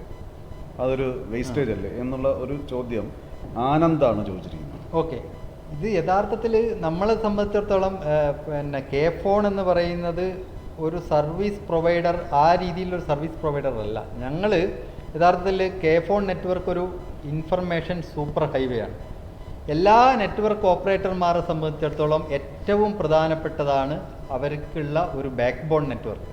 അത് പണ്ട് കാലത്തൊക്കെ കോപ്പർ ആയിരുന്നു, കോപ്പർ കണ്ടക്ടർ വഴിയായിരുന്നു. BSNLനൊക്കെ നമുക്ക് ലാൻഡ് ലൈൻ കണക്ഷൻ മാത്രമുള്ളപ്പോൾ ഇപ്പോൾ 4G ഒക്കെ വന്നു. അതോടുകൂടി നമുക്ക് ഡാറ്റ ഇൻറ്റൻസീവായ കാര്യങ്ങൾ, ഡാറ്റ ഇൻറ്റൻസീവ് ആയതോടുകൂടി നമ്മൾക്ക് ഇൻ്റർനെറ്റ് കണക്ഷനും ബാക്കിയുള്ള എല്ലാ ആവശ്യത്തിനും നമുക്ക് വെറുതെ കോപ്പർ കേബിളൊന്നും നമുക്ക് ഉപയോഗിക്കാൻ പറ്റാത്ത സാഹചര്യം വന്നു. അപ്പോൾ വലിയ ഹെവി ബാൻഡ് വിഡ്ത്ത് ആവശ്യം വന്നപ്പോൾ ഫൈബർ നെറ്റ്വർക്ക് ആവശ്യം വന്നു. ഈ ഫൈബർ നെറ്റ്വർക്ക് ആണെങ്കിൽ നമുക്ക് കേരളത്തിൽ ആവശ്യത്തിനില്ല, ഉള്ളത് തന്നെ നമുക്ക് നഗരങ്ങളിൽ മാത്രമാണ്. അതുകൊണ്ട് കേരളം മൊത്തം കണക്ട് ചെയ്യപ്പെടണം എന്നുണ്ടെങ്കിൽ ഇത്തരം ടെലികോം ഓപ്പറേറ്റേഴ്സിനും കേബിൾ ഓപ്പറേറ്റേഴ്സിനും എല്ലാവരെ സംബന്ധിച്ചിടത്തോളം ഓരോരുത്തരും അവരവരുടെ സ്വന്തം നെറ്റ്വർക്കുകൾ ഉണ്ടാക്കുക എന്ന് പറഞ്ഞാൽ പ്രായോഗികമേ അല്ല. കാരണം കോടിക്കണക്കിന് ഉറുപ്പിക ഇപ്പം BSNL സ്വന്തമായിട്ട് ഒരു നെറ്റ്വർക്ക് കേരളം മൊത്തം ഉണ്ടാക്കുന്നു, ഐഡിയ സ്വന്തമായിട്ട് നെറ്റ്വർക്ക് ഉണ്ടാക്കുന്നു, പിന്നെ ജിയോ സ്വന്തമായിട്ട് നെറ്റ്വർക്ക് ഉണ്ടാക്കുന്നു പറഞ്ഞാൽ ഒരിക്കലും പ്രായോഗികമല്ല. കാരണം പറഞ്ഞാൽ ഇതിൻ്റെ കോടിക്കണക്കിന് രൂപ ഇൻവെസ്റ്റ്മെൻറ്റ് വേണ്ടി വരും. ഈ കോടിക്കണക്കിന് രൂപ ഇൻവെസ്റ്റ്മെൻറ്റ് എന്ന് പറഞ്ഞാൽ സാധാരണഗതിയിൽ ഒരു സ്വകാര്യ കമ്പനി ഒരുപക്ഷെ ചെയ്യില്ല. കാരണം അവർക്ക് ലാഭമുള്ള നഗരമേഖലകളിലും അവർക്ക് കൂടുതൽ ബിസിനസ് കിട്ടുന്ന മേഖലകളിലും മാത്രമേ ഫൈബർ വരൂ. അപ്പോൾ ഇതൊന്നും നോക്കാതെ സംസ്ഥാനം മുഴുവനും ഇങ്ങനൊരു നെറ്റ്വർക്ക് ഉണ്ടാക്കി കൊടുക്കുകയാണ് ചെയ്യുന്നത്. ഈ ഇത്തരം ടെലികോം ഓപ്പറേറ്റർമാരെ സംബന്ധിച്ചിടത്തോളം അവരെ സംബന്ധിച്ചിടത്തോളം ഇത് വലിയ നേട്ടമാണ്. അവരുടെ സർവീസുകൾക്ക് ഏറ്റവും മികച്ച സർവീസുകൾ കൊടുക്കാൻ വേണ്ടിയിട്ടുള്ള ഒരു അവസരമാണ് അവരെ മുമ്പിൽ കിട്ടുന്നത്. അപ്പോൾ ഇത് അവരുമായിട്ട് ആ അർത്ഥത്തിൽ മത്സരിക്കുന്ന ഒരു സ്ഥാപനമല്ല K-Phone. യഥാർത്ഥത്തിൽ അവരുടെ പ്രവൃത്തികളെ കോംപ്ലിമെൻ്റ് ചെയ്തുകൊണ്ട് അവരുടെ സർവീസിൻ്റെ ക്വാളിറ്റി ഉയർത്താൻ വേണ്ടി സഹായിക്കുന്ന ഒരു സ്ഥാപനമാണ് K-Phone. അടുത്ത ചില വിമർശനങ്ങളിലേക്ക് കിടക്കാം. വിമർശനങ്ങൾ എന്ന് പറഞ്ഞാൽ ഈ K-Phone കുറിച്ച് K-Phone പദ്ധതി നടപ്പിലാക്കുന്നതിൽ നിന്ന് റെഗുലേറ്ററി കമ്മീഷൻ KSEBയെ വിലക്കി എന്ന ഒരു ആരോപണമുണ്ട്. അതിനെക്കുറിച്ചൊന്ന് പറയാമോ? യഥാർത്ഥത്തിൽ K-Phone ആയാലും ഇത് ഇപ്പോഴും തന്നെ നിലവിൽ KSEBയുടെ ഇൻഫ്രാസ്ട്രക്ചർ ഉപയോഗപ്പെടുത്തി ധാരാളം കേബിൾ ഓപ്പറേറ്റർമാരും ടെലികോം ഓപ്പറേറ്റർമാരും ഒക്കെ KSEBയുടെ ഇൻഫ്രാസ്ട്രക്ചർ ഉപയോഗപ്പെടുത്തുന്നുണ്ട്. ഇപ്പോൾ നമ്മുടെ OPGW ഉപയോഗപ്പെടുത്തുന്നവരുണ്ട്, നമ്മളെ പോസ്റ്റിലൂടെ കേബിൾ വലിച്ച് ഉപയോഗപ്പെടുത്തുന്നവരുണ്ട്. ഇതേപോലെ തന്നെയുള്ള ഒരു സർവീസ് മാത്രമായിട്ടാണ് K-Phone വരുന്നത്. K-Phone ചെയ്യുന്നത് നമ്മുടെ റൈറ്റ് ഓഫ് വേ ഉപയോഗപ്പെടുത്തുക എന്നുള്ളത് മാത്രമാണ് ചെയ്യുന്നത്. KSEBയുടെ ഒരു തരത്തിലുള്ള അസറ്റും K-Phone കൈമാറ്റം ചെയ്യപ്പെടുന്ന ഒരു പ്രശ്നം ഇക്കാര്യത്തിൽ ഉദിക്കുന്നതേയില്ല. ഇപ്പോൾ OPGW വലിക്കുന്നതിൻ്റെ ചിലവൊക്കെ കെ ഫോണാണ് വഹിക്കുന്നുണ്ടെങ്കിൽ പോലും അതിൻ്റെ ഉടമസ്ഥാവകാശം 100% KSEBിയിലാണ്. അപ്പോൾ KSEBിക്ക് ബാക്കിയുള്ള കെ ഫോണിൻ്റെ ചിലവിലാണ് നമുക്ക് യഥാർത്ഥത്തിൽ ഇങ്ങനൊരു നെറ്റ്വർക്ക് ലഭ്യമാകുന്നത്. ഇപ്പോൾ പിന്നെ ഈ ഒരു സാഹചര്യത്തിലാണ് നമുക്ക് വൈദ്യുതി നിയമപ്രകാരം വൈദ്യുതി നിയമത്തിലെ സെക്ഷൻ 41 സെക്ഷൻ 51 പ്രകാരം ഒരു ട്രാൻസ്മിഷൻ ലൈസൻസി ആണെങ്കിലും ഒരു ഡിസ്ട്രിബ്യൂഷൻ ലൈസൻസി ആണെങ്കിലും അവരുടെ പിന്നെ അസറ്റ്സിൻ്റെ ഒപ്റ്റിമം യൂട്ടിലൈസേഷന് വേണ്ടിയിട്ട് വേറെ എന്തെങ്കിലും ഒരു ബിസിനസ്സിൽ എൻഗേജ് ചെയ്യുകയാണെങ്കിൽ അത് റെഗുലേറ്ററി കമ്മീഷനെ ഇൻറ്റിമേറ്റ് ചെയ്യണമെന്ന് പറയുന്നത്. അപ്പോൾ സ്വാഭാവികമായിട്ട് നമ്മൾ പിന്നെ 7-ാം മാസം 2018 7-ാം മാസം റെഗുലേറ്ററി കമ്മീഷനെ KSEB കൃത്യമായി അറിയിച്ചിട്ടുണ്ട്. അറിയിക്കണമെന്ന് മാത്രമേ പറയുന്നുള്ളൂ. അല്ലാതെ റെഗുലേറ്ററി കമ്മീഷൻ്റെ അംഗീകാരം അല്ലെങ്കിൽ അപ്രൂവൽ വാങ്ങണം എന്ന് നിയമത്തിൽ അനുശാസിക്കുന്നില്ല. അപ്പോൾ ഇതിന് ശേഷം 7-ാം മാസത്തിൽ അറിയിച്ചതിന് ശേഷം 9/2018 മാത്രമാണ് KSEBയും KSITAലും അതുപോലെ കേരള ഗവൺമെൻറ്റും ചേർന്നിട്ടുള്ള ഈ പ്രൊജക്റ്റ് ഇംപ്ലിമെൻ്റ് ചെയ്യുന്ന സാഹചര്യം ഉണ്ടായിരുന്നു. അപ്പോൾ നമ്മൾ 7/2018 റെഗുലേറ്ററി കമ്മീഷൻ അറിയിച്ചെങ്കിലും റെഗുലേറ്ററി കമ്മീഷൻ 2 വർഷത്തിന് ശേഷം 4/2020 റെഗുലേറ്ററി കമ്മീഷൻ പറയുന്നത് പിന്നെ റെഗുലേറ്ററി കമ്മീഷൻ്റെ അപ്രൂവൽ വാങ്ങാതെ KSEB ലിമിറ്റഡ് ജോയിൻറ്റ് വെഞ്ചർ എഗ്രിമെൻറ്റിൽ ചേരാൻ പാടില്ലായിരുന്നു എന്നുള്ള ഒരു അഭിപ്രായം റെഗുലേറ്ററി കമ്മീഷൻ രേഖപ്പെടുത്തുന്നത്. ഇത് യഥാർത്ഥത്തിൽ റെഗുലേറ്ററി കമ്മീഷൻ രേഖപ്പെടുത്തിയത് പിന്നെ LCT ആക്ടിലെ സെക്ഷൻ 17(3) പ്രകാരം അപ്രൂവൽ വാങ്ങണമെന്നാണ്. ശരിക്കും 17(3) പ്രകാരം 17(3) ഉദ്ദേശിക്കുന്നത് KSEBയുടെ അസറ്റ് വേറെ ഏതെങ്കിലും തേർഡ് പാർട്ടിക്ക് സെയിൽ ചെയ്യുകയോ എക്സ്ചേഞ്ച് ചെയ്യുകയോ ഒക്കെ ചെയ്യുന്ന ഒരു സാഹചര്യത്തിൽ മാത്രമാണത്. ഇവിടെ അസറ്റ് സെയിലൊന്നും നടക്കുന്നില്ല. കാലങ്ങളായി നമ്മുടെ റൈറ്റ് ഓഫ് വേ ഉപയോഗപ്പെടുത്തിക്കൊണ്ട് കേബിൾ ഓപ്പറേറ്റർമാരും ബാക്കിയുള്ള ടെലികോം ഓപ്പറേറ്റർമാരൊക്കെ പ്രവർത്തിക്കുന്നുണ്ട്. ഇപ്പോൾ യഥാർത്ഥത്തിൽ കൊടുത്തിരിക്കുന്നത് പറഞ്ഞാൽ കേരള ഗവൺമെൻറ് എന്ന് പറഞ്ഞാൽ KSEB 100% ഗവൺമെൻറ് ഓൺഡ് കമ്പനിയാണ്.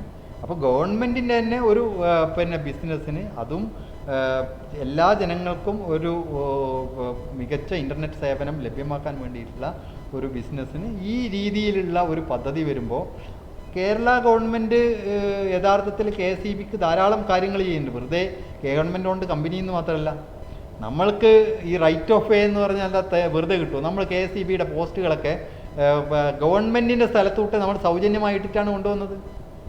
KSEBക്ക് വൈദ്യുതി ഉൽപ്പാദിപ്പിക്കുന്നത് ഗവൺമെൻറ് എന്തെങ്കിലും പുഴയിൽ നിന്ന് വാടക വാങ്ങിയിട്ടാണോ? എത്രയോ പുഴകളിൽ നമ്മൾ പിന്നെ എന്നാണ് നമ്മൾ വൈദ്യുതി ഉൽപ്പാദിപ്പിക്കുന്നത് പറഞ്ഞാൽ റിവർ ബേസിനുകളൊക്കെ സംസ്ഥാനത്തിൻ്റെ സാധനമാണ്. ഇതിനൊക്കെ ₹1 പോലും വാങ്ങാതാണ് നമ്മൾ പിന്നെ ഗവൺമെൻറ് നമുക്ക് പിന്നെ റൈറ്റ് യൂസ് നമുക്ക് തരുന്നത്. അപ്പം ഇങ്ങനെയൊരു ഗവൺമെൻറ്റിൻ്റെ ഒരു കമ്പനിക്ക് ഗവൺമെൻറ്റിൻ്റെ ഒരു ആവശ്യത്തിന് പിന്നെ സ്വാഭാവികമായും ഇങ്ങനെ ചോദിക്കുമ്പോൾ നമുക്ക് നിലവിൽ സ്വകാര്യ കമ്പനികൾക്ക് നമ്മൾ കൊടുക്കുന്നൊരു സാധനമാണ്. അപ്പോൾ നമുക്ക് കൊടുക്കാണ്ടിരിക്കാൻ പറ്റില്ല. നിയമപ്രകാരമുള്ള കാര്യങ്ങൾ KSEB ഇൻറ്റിമേറ്റ് ചെയ്യണമെന്ന് പറഞ്ഞ് ചെയ്തിട്ടുണ്ട്. ഇവിടെ അസറ്റൊന്നും ഒരു കമ്പനിക്കും നമ്മൾ ട്രാൻസ്ഫർ ചെയ്തിട്ടൊന്നുമില്ല. ആ നിലപാട് വീണ്ടും റെഗുലേറ്ററി കമ്മീഷനെ സ്വാഭാവികമായിട്ട് അറിയിച്ചിട്ടുണ്ട്. റെഗുലേറ്ററി കമ്മീഷൻ ആ ഇക്കാര്യത്തിൽ റെഗുലേറ്ററി കമ്മീഷൻ്റെ നിലപാടിൽ ഈ KSEB റെപ്രസെൻ്റ് ചെയ്തതിൻ്റെ അടിസ്ഥാനത്തിൽ മാറ്റം ഉണ്ടാകും എന്ന് തന്നെയാണ് നമ്മൾ പ്രതീക്ഷിക്കുന്നത്. കാരണം KSEBയുടെ നിലപാട് 100% വൈദ്യുതി നിയമപ്രകാരം നിയമപരമാണ് എന്നുള്ള പ്രതീക്ഷയിലാണ് KSEB ലിമിറ്റഡ് ഇപ്പോഴും വിശ്വസിക്കുന്നത്. അടുത്ത ഒരു വിമർശനം, ഇത് നമ്മൾ ഈ 2021 ജനുവരി 1-ാം തീയതി തന്നെ വന്ന ഒരു പത്രവാർത്തയുടെ അടിസ്ഥാനത്തിലാണ്. അതായത് അന്ന് വന്ന വാർത്ത എന്ന് വെച്ചാൽ ഒരു പ്രമുഖ പത്രത്തിൽ വന്ന വാർത്തയാണ്. KSEB പ്രാദേശിക കേബിൾ TV ഓപ്പറേറ്റർമാരുടെ വയറ്റത്തടിക്കാൻ പോവുകയാണ്. ഈ പിന്നെ ഫോൺ വരുന്നതോടുകൂടി പ്രാദേശിക കേബിൾ TV ഓപ്പറേറ്റർമാർക്ക് പോസ്റ്റിലൂടെ അവരുടെ കേബിൾ വലിക്കാനുള്ള അനുമതി നഷ്ടപ്പെടാൻ പോകുന്നു തുടങ്ങിയ വാർത്തകൾ വരികയും അതൊരു വലിയ രീതിയിലുള്ളൊരു പ്രചാരണത്തിലേക്ക് കടക്കുകയും ചെയ്തു. ഞങ്ങൾക്കത് ഫേസ്ബുക്കിലൂടെ തന്നെ പ്രതികരിക്കേണ്ടി വന്നു. ഇതിൻ്റെ യാഥാർത്ഥ്യം ഒന്നും കൂടെ വ്യക്തമാകും. കാരണം ഇതിൽ ശ്രീ KB സിബിച്ചൻ സെയിം ചോദ്യം ചോദിച്ചിട്ടുണ്ട്. പ്രാദേശിക കേബിൾ TV ഓപ്പറേറ്റർമാരുടെ വയറ്റത്തടിക്കുന്നതല്ലേ ഫോൺ പദ്ധതി എന്നൊരു ചോദ്യം ചോദിച്ചിട്ടുണ്ട്. അതിനെക്കുറിച്ചൊന്ന് വ്യക്തമാക്കാമോ? നിലവിൽ എല്ലാ കേബിൾ TV ഓപ്പറേറ്റർമാരുമായിട്ട് KSEBക്ക് ഒരു എഗ്രിമെൻ്റ് ഉണ്ട്. ആ എഗ്രിമെൻ്റ് കാലാവധി വരെ നമ്മൾ KSEB ആയിട്ട് യാതൊരു തരത്തിലുള്ള മാറ്റവും അതിൽ വരില്ല. അതിന് ശേഷം തന്നെ എന്തെങ്കിലും മാറ്റം വരണം എന്നുണ്ടെങ്കിൽ തന്നെ അത് കേബിൾ ഓപ്പറേറ്റർമാരായും ചർച്ച ചെയ്ത് ധാരണയാക്കിയതിന് ശേഷം മാത്രമേ വരൂ. കാരണം എന്ന് പറഞ്ഞാൽ കേബിൾ ഓപ്പറേറ്റർമാരുടെ ബിസിനസ്സിനെ മെച്ചപ്പെടുത്തുക എന്നുള്ളത് മാത്രമാണ് കെ ഫോൺ പദ്ധതിയുടെ ഉദ്ദേശം. കേബിൾ ഓപ്പറേറ്റർമാർക്ക് കുറേ കൂടി നല്ല രീതിയിൽ ക്വാളിറ്റി ബിസിനസ് ചെയ്യാൻ പറ്റുക എന്നുള്ളതാണ്. കാരണം കെ ഫോണിൻ്റെ വിഷനിൽ പറയുന്നത് തന്നെ ഇൻക്ലൂസീവാണ്. ഇൻക്ലൂസീവ് എന്ന് പറഞ്ഞാൽ ഏറ്റവും താഴെക്കടയിൽ ഏറ്റവും ചെറിയ 100 ആൾക്ക് കണക്ഷൻ കൊടുക്കുന്ന ഒരു കേബിൾ ഓപ്പറേറ്റർക്കും ഏറ്റവും വലിയ 1 കോടി കസ്റ്റമേഴ്സിന് കണക്ഷൻ കൊടുക്കുന്ന ജിയോയെ സംബന്ധിച്ചിടത്തോളം ഇത് വലുതാണോ ചെറുതാണോ ഒന്നും നോക്കാതെ ഇവർക്ക് എല്ലാവർക്കും ഒരേ രീതിയിൽ സേവനം നൽകുക എന്നുള്ളതാണ് ഈ കെ ഫോൺ നെറ്റ്വർക്കിൻ്റെ പ്രധാനപ്പെട്ട ലക്ഷ്യം തന്നെ. അതുകൊണ്ട് തന്നെ കേബിൾ ഓപ്പറേറ്റർമാരെ എക്സ്ക്ലൂഡ് ചെയ്യുകയോ അവരെ ബുദ്ധിമുട്ടിലാക്കുകയോ ചെയ്യുന്ന ഒരു നയം ഒരു കാരണവശാലും കെ ഫോണിൻ്റെ ഭാഗത്തുനിന്ന് ഉണ്ടാവില്ല. ഇത് സ്വാഭാവികമായും ഇത്രയും കേബിള് സ്വന്തമായി മെയിൻറ്റെയിൻ ചെയ്യുന്നതിനേക്കാൾ ഒരു പക്ഷേ കേബിൾ ഓപ്പറേറ്റർമാർക്ക് തീർച്ചയായും ലാഭകരമാകുക കെ ഫോൺ നെറ്റ്വർക്കിലെ ബാൻഡ് വിഡ്ത്ത് ഷെയർ ചെയ്യുകയോ കെ ഫോൺ നെറ്റ്വർക്കിലെ ഫൈബർ ലീസ് ചെയ്യുകയോ ആണ് എന്നുള്ളൊരു സാഹചര്യത്തിലേക്ക് എത്തുമെന്നുള്ള പ്രതീക്ഷയാണ് ഇപ്പോൾ കെ ഫോൺ ലിമിറ്റഡിനുള്ളത്. അപ്പോൾ സ്വാഭാവികമായിട്ടും ഒരു ട്രാൻസിഷൻ ഉണ്ടാവും. നമ്മൾ ചിലപ്പോൾ ആദ്യത്തെ സ്റ്റേജിൽ ഇപ്പം ചിലപ്പോൾ എല്ലാ കേബിൾ ഓപ്പറേറ്റർമാരുടെയും നെറ്റ്വർക്ക് മാറാൻ പറ്റിയെന്ന് വരില്ല. പക്ഷെ ഒരു ട്രാൻസിഷനിലൂടെ ഒരു പക്ഷേ ധാരാളം കേബിൾ ഓപ്പറേറ്റർമാർക്ക് അവരുടെ ഏരിയ ഓഫ് ബിസിനസ്സിൽ തന്നെ അവർക്ക് സ്വാഭാവികമായും കെ ഫോൺ നെറ്റ്വർക്ക് ഉപയോഗപ്പെടുത്തിക്കൊണ്ട് അവരുടെ നെറ്റ്വർക്ക് വലിയൊരു ഏരിയയിൽ പ്രധാനപ്പെട്ട റോഡുകളിലൊന്നും അവരുടെ നെറ്റ്വർക്ക് അവർക്ക് മെയിൻറ്റെയിൻ ചെയ്യുന്നതിനേക്കാൾ ലാഭകരം കെ ഫോൺ ഉപയോഗിക്കുകയാണെന്നുള്ളൊരു സാഹചര്യം വന്നേക്കാം. അങ്ങനെ വരുന്നൊരു സാഹചര്യത്തിൽ അവരുടെ കൂടെ ഒരു കൺസെൻറ്റിൻ്റെ അടിസ്ഥാനത്തിൽ മാത്രമേ ചെയ്യൂ. അല്ലാതെ ഇത് കെ ഫോൺ വന്ന് എന്നുള്ള ഒരൊറ്റ കാരണം കൊണ്ട് കേബിൾ ഓപ്പറേറ്റർമാരൊക്കെ കേബിളൊക്കെ അഴിച്ചു മാറ്റുന്നോ മുറിച്ചു മാറ്റുന്നൊക്കെ പറയുന്നത് ഒരു പക്ഷേ കേബിൾ ഓപ്പറേറ്റർമാരെ തെറ്റിദ്ധരിപ്പിക്കാനും ഈ രീതിയിലുള്ള ഒരു വലിയൊരു സ്വപ്ന പദ്ധതിയെ തടസ്സപ്പെടുത്താനുള്ള ചിലരുടെ ബുദ്ധിയാണെന്നാണ് തോന്നുന്നത്. ആ രീതിയിലായിരിക്കും ഒരുപക്ഷെ മാധ്യമങ്ങളിൽ അത്തരം ഒരു നുണ വാർത്ത വന്നത്. അതിനെ അപ്പോൾ തന്നെ KSEB അത് കൗണ്ടർ ചെയ്യുകയും ചെയ്തിട്ടുണ്ട്. അതാണ് അത് സംബന്ധിച്ച് എനിക്ക് പറയാനുള്ളത്. ശ്രീ ഷിനു നാരായണൻ ചോദിച്ചിട്ടുണ്ട്, ഗ്രാമപ്രദേശങ്ങളിൽ കെ ഫോൺ കിട്ടുമോ, എത്ര നാൾ പിടിക്കും? ഇത് നമ്മൾ ഉത്തരം പറഞ്ഞതാണ്. അതേപോലെ തന്നെ നിരവധി ആൾക്കാർ മലപ്പുറത്ത് എപ്പോഴും കേബിൾ കിട്ടും, സ്വന്തം സ്ഥലങ്ങൾ കോതമംഗലത്ത് എപ്പോഴും കേബിൾ കിട്ടും, ഇങ്ങനെയുള്ള ചോദ്യങ്ങളെല്ലാം ചോദിച്ചിട്ടുണ്ട്. എന്തായാലും അതെല്ലാം തന്നെ അടുത്ത ഫേസിൽ ഇത് പൂർത്തിയാക്കുന്നതാണ്. കെ ഫോൺ എങ്ങനെയാണ് ഗ്രാമപ്രദേശങ്ങളിൽ ഏറ്റവും റൂറലായുള്ള മേഖലകളിലും എത്തുന്നതെന്ന് ഇതിൻ്റെ തുടക്കത്തിൽ തന്നെ നമ്മൾ പറഞ്ഞതുകൊണ്ട് അതിലേക്ക് കടക്കുന്നില്ല. പക്ഷേ അടുത്ത ഒരു ക്വസ്റ്റ്യൻ, സെക്യൂരിറ്റി പ്രോട്ടോകോൾസിനെ കുറിച്ച് ഒന്നും പറഞ്ഞില്ലല്ലോ എന്ന് ഒരു ചോദ്യം വന്നിട്ടുണ്ട്. സെക്യൂരിറ്റി പ്രോട്ടോകോൾസിനെ കുറിച്ച് നമുക്ക് പറയാം. യഥാർത്ഥത്തിൽ KSEB അല്ല ഈ കെ ഫോൺ നെറ്റ്വർക്ക് തുടങ്ങുമ്പോൾ തന്നെ നമ്മൾ ഏറ്റവും ശ്രദ്ധിച്ചിട്ടുള്ള കാര്യം എന്ന് പറഞ്ഞാൽ രാജ്യത്ത് നിലവിലുള്ള സൈബർ നിയമങ്ങൾ ഓരോ ഘട്ടം കഴിയുന്നതോടുകൂടി ശക്തമായി വരികയാണ്. ഇപ്പോൾ കേരള ഗവൺമെൻറ് തന്നെ ഗവൺമെൻറ്റിൻ്റെ നെറ്റ്വർക്കുകളിലും അതുപോലെ ഡാറ്റാ സെൻറ്ററുകളിലൊക്കെ ഉള്ള സെക്യൂരിറ്റി ആസ്പെക്റ്റുകളെ സംബന്ധിച്ച് സൈബർ സെക്യൂരിറ്റി സംബന്ധിച്ചിട്ടുള്ള നിരവധി ഗൈഡ് ലൈനുകളുണ്ട്. ദേശീയ തലത്തിൽ തന്നെ നമുക്ക് അത്തരം ഗൈഡ് ലൈനുകളുണ്ട്. ഈ ഗൈഡ് ലൈനുകളൊക്കെ പൂർണ്ണമായി അംഗീകരിച്ചുകൊണ്ട് ഉള്ള ഒരു നെക്സ്റ്റ് ലെവൽ നെറ്റ്വർക്കാണ് കെ ഫോൺ. കാരണം നമ്മുടെ ഈ നെറ്റ്വർക്കിലൂടെ പോകുന്ന ഇൻഫർമേഷൻ നമുക്ക് ഒരുപക്ഷെ വളരെ പ്രധാനമാണ്. സംസ്ഥാന ഗവൺമെൻറ്റിൻ്റെ അതിപ്രധാനമായുള്ള ഡാറ്റ അടക്കമാണ് ഈ നെറ്റ്വർക്കിലൂടെയൊക്കെ പോകുന്നത്. സാധാരണഗതിയിൽ ഒരു ഫൈബർ ഒപ്റ്റിക് നെറ്റ്വർക്കിലൂടെ പോകുന്ന ഒരു ഡാറ്റയെ നിങ്ങൾ നുഴഞ്ഞു കയറി എടുക്കുക എന്ന് പറയുന്നത് ഇപ്പോഴത്തെ സാധാരണ സാങ്കേതിക വിദ്യ ഉപയോഗിച്ചാൽ പോലും വളരെ വളരെ ബുദ്ധിമുട്ടുള്ള സാധനമാണ്. കാരണം ആ രീതിയിൽ നിങ്ങൾ സോഴ്സിലുള്ള OLT ഒപ്റ്റിക്കൽ ലൈൻ ടെർമിനൽ എന്ന് പറയും. ആ ഒപ്റ്റിക്കൽ ലൈൻ ടെർമിനലിൽ നിന്ന് എൻക്രിപ്റ്റ് അതിലൂടെ എൻക്രിപ്റ്റ് ചെയ്യപ്പെട്ട് വരുന്ന ഒരു ഡാറ്റ അപ്പോൾ അതിൻ്റെ ഡെസ്റ്റിനേഷൻ സൈഡിൽ നിന്ന് ഡിക്രിപ്റ്റ് ചെയ്യപ്പെടുന്നതിനിടയിൽ അതിനെ ബ്രേക്ക് ചെയ്യപ്പെടാനുള്ള ഒരു സാധ്യത ഇപ്പോഴത്തെ ടെക്നോളജിയിൽ വളരെ വളരെ ബുദ്ധിമുട്ടുള്ള കാര്യമാണ്. അങ്ങനെ നടുവിൽ നിന്ന് നമുക്ക് എടുത്തു കൊണ്ടുപോകാനും പറ്റില്ല. അതുകൊണ്ട് തന്നെ നിലവിൽ എല്ലാ തരത്തിലുള്ള സെക്യൂരിറ്റി സ്റ്റാൻഡേർഡ്സുകൾ നമ്മൾ വളരെ ഡീറ്റെയിൽ ആയിട്ട് കാരണം ഇങ്ങനെയുള്ള ഒരു ലൈവ് പ്രോഗ്രാമിൽ ഒരുപക്ഷെ വല്ലാതെ ടെക്നിക്കൽ ജാർഗൺസ് ഉപയോഗിച്ച് പോകുന്നത് വളരെ സാധാരണക്കാരായ ഒരു ഓഡിയൻസിനും പിന്നെ വൈഡ് റേഞ്ച് ഓഫ് ഓഡിയൻസാണ് ഇതിൻ്റെ മുമ്പിലുള്ളത്. അതുകൊണ്ട് തന്നെ നമുക്ക് വലിയ ഡീറ്റെയിൽസിലേക്കൊന്നും പോകുന്നില്ല. എന്നാൽ പോലും ഏറ്റവും രാജ്യത്ത് സൈബർ നിയമങ്ങൾ പൂർണ്ണമായും പാലിക്കപ്പെട്ടുകൊണ്ട് ഏറ്റവും സുരക്ഷിതമായ രീതിയിലുള്ള ഒരു പ്രവർത്തനമായിരിക്കും നമ്മുടെ നെറ്റ്വർക്ക് ഓപ്പറേറ്റിംഗ് സെൻറ്ററിലായാലും കെ-ഫോൺ നെറ്റ്വർക്കിലായാലും ഉണ്ടാകുക എന്നുള്ളത് നമുക്ക് 100% ഉറപ്പിക്കാം. നിരവധി യങ് ജനറേഷനിലുള്ള സുഹൃത്തുക്കൾ ചോദിച്ചിരിക്കുന്ന ചോദ്യം, അതായത് അവരുടെ പേര് പറയുന്നത് രഞ്ജിത് രാജൻ, മിഥുൻ ജീത് നായർ തുടങ്ങിയവർ ചോദിച്ചിരിക്കുന്ന ചോദ്യം, കെ-ഫോണിൽ ജോലി സാധ്യതയുണ്ടോ? എനിക്ക് തോന്നുന്നു കെ-ഫോൺ കമ്പനിയിൽ ജോലി സാധ്യത ഉണ്ടോ എന്നുള്ളതാണ്. അതുപോലെ തന്നെ കെ-ഫോൺ ജോലി സാധ്യത ഉണ്ടാക്കുമോ? എങ്ങനെയാണ് അത് നമുക്ക് വിവരിക്കാൻ കഴിയുക? കെ-ഫോണ് വലിയ രീതിയിലുള്ള ജോലി സാധ്യത ഉണ്ടാകും. കാരണം എന്ന് പറഞ്ഞാൽ പലപ്പോഴും നമ്മൾക്ക് ഇപ്പോൾ ഇൻ്റർനെറ്റ് ബേസ്ഡ് ആയിട്ടുള്ള ഒരു ബിസിനസ് നിങ്ങൾക്ക് ചെയ്യണമെന്നുണ്ടെങ്കിൽ നിങ്ങൾ കൊച്ചിയിലോ അല്ലെങ്കിൽ ഏതെങ്കിലും നഗരപ്രദേശങ്ങളിലൊക്കെ പോയി ചെയ്യുക എന്നുള്ള സാഹചര്യമാണ് നിലവിലുള്ളത്. നിങ്ങൾക്കൊരു സ്റ്റാർട്ടപ്പ് തുടങ്ങണമെങ്കിൽ നിങ്ങൾ ടെക്നോ പാർക്കിലോ കൊച്ചിയിലോ ഒന്നും ഇനി പോകണ്ട. കേരളത്തിൽ ഏത് സ്ഥലത്ത് നിന്നും നിങ്ങൾക്ക് സ്റ്റാർട്ടപ്പ്, ഒരു ഇൻ്റർനെറ്റ് ബേസ്ഡ് സ്റ്റാർട്ടപ്പ് തുടങ്ങാനുള്ള ഒരു സാഹചര്യമാണ് നിങ്ങൾക്ക് കെ-ഫോൺ ലഭ്യമാക്കുന്നത്. നിങ്ങൾക്ക് വേണ്ടത്ര സ്പീഡാണ്. കാരണം പറഞ്ഞാൽ നിങ്ങൾക്ക് 10 Mbps മുതൽ 1 Gbps വരെയുള്ള സ്പീഡ് ലഭ്യമാക്കാൻ ഏത് ജില്ലയിലും ഏത് സ്ഥലത്തും നമുക്ക് സാഹചര്യം ഒരുക്കുന്ന ഒരു ബാൻഡ് വിഡ്ത്ത് ലഭ്യമാക്കുന്ന ഒരു സാഹചര്യമാണ് കെ-ഫോൺ നിങ്ങളെ മുമ്പിലേക്ക് വെക്കുന്നത്. അതുകൊണ്ട് തന്നെ അത്തരം ധാരാളം പുതിയ ഇന്നോവേറ്റീവായിട്ടുള്ള പദ്ധതികൾ ആരംഭിക്കാൻ യുവതലമുറക്ക് സാധിക്കും എന്നുള്ളത് വലിയ രീതിയിൽ സ്വകാര്യ മേഖലയിൽ ഇതിൻ്റെ ഭാഗമായിട്ട് ജോലി സാധ്യതയുണ്ട്.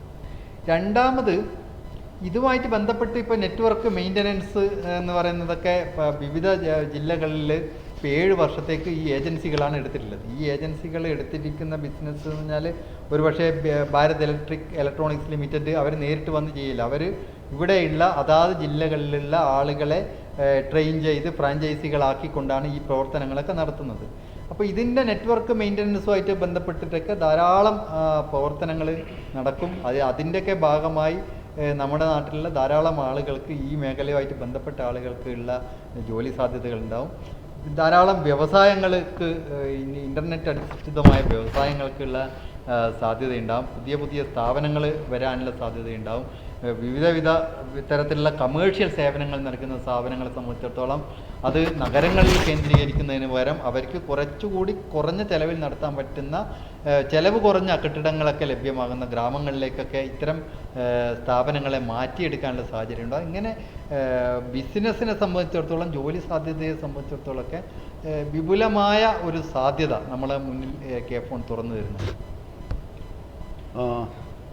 കെ-ഫോൺ പദ്ധതിയുടെ 1ാം ഘട്ട ഉദ്ഘാടനമാണ് ഇന്ന് ബഹുമാനപ്പെട്ട മുഖ്യമന്ത്രി നിർവഹിച്ചത്.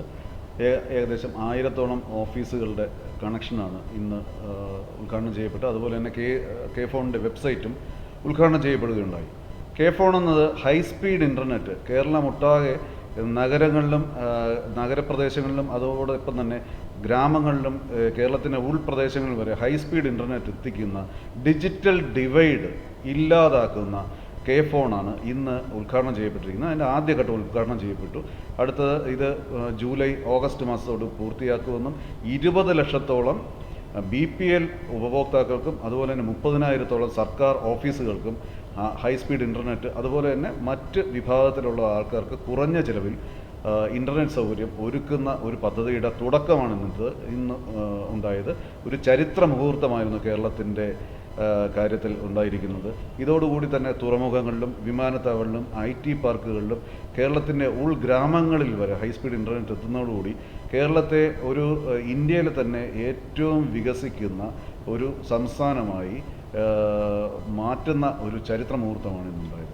ഇതിനെക്കുറിച്ച് ഇന്ന് വിശദീകരിച്ച് ശ്രീ ലതീഷാണ്. അദ്ദേഹം IT വിഭാഗത്തിലെ KSEBിയുടെ IT വിഭാഗത്തിലെ അസിസ്റ്റൻറ്റ് എക്സിക്യൂട്ടീവ് ജനറലാണ്. അദ്ദേഹം കണ്ണൂരിൽ നിന്ന് ഈ പരിപാടിക്ക് വേണ്ടി തിരുവനന്തപുരത്തേക്ക് വന്നതാണ്.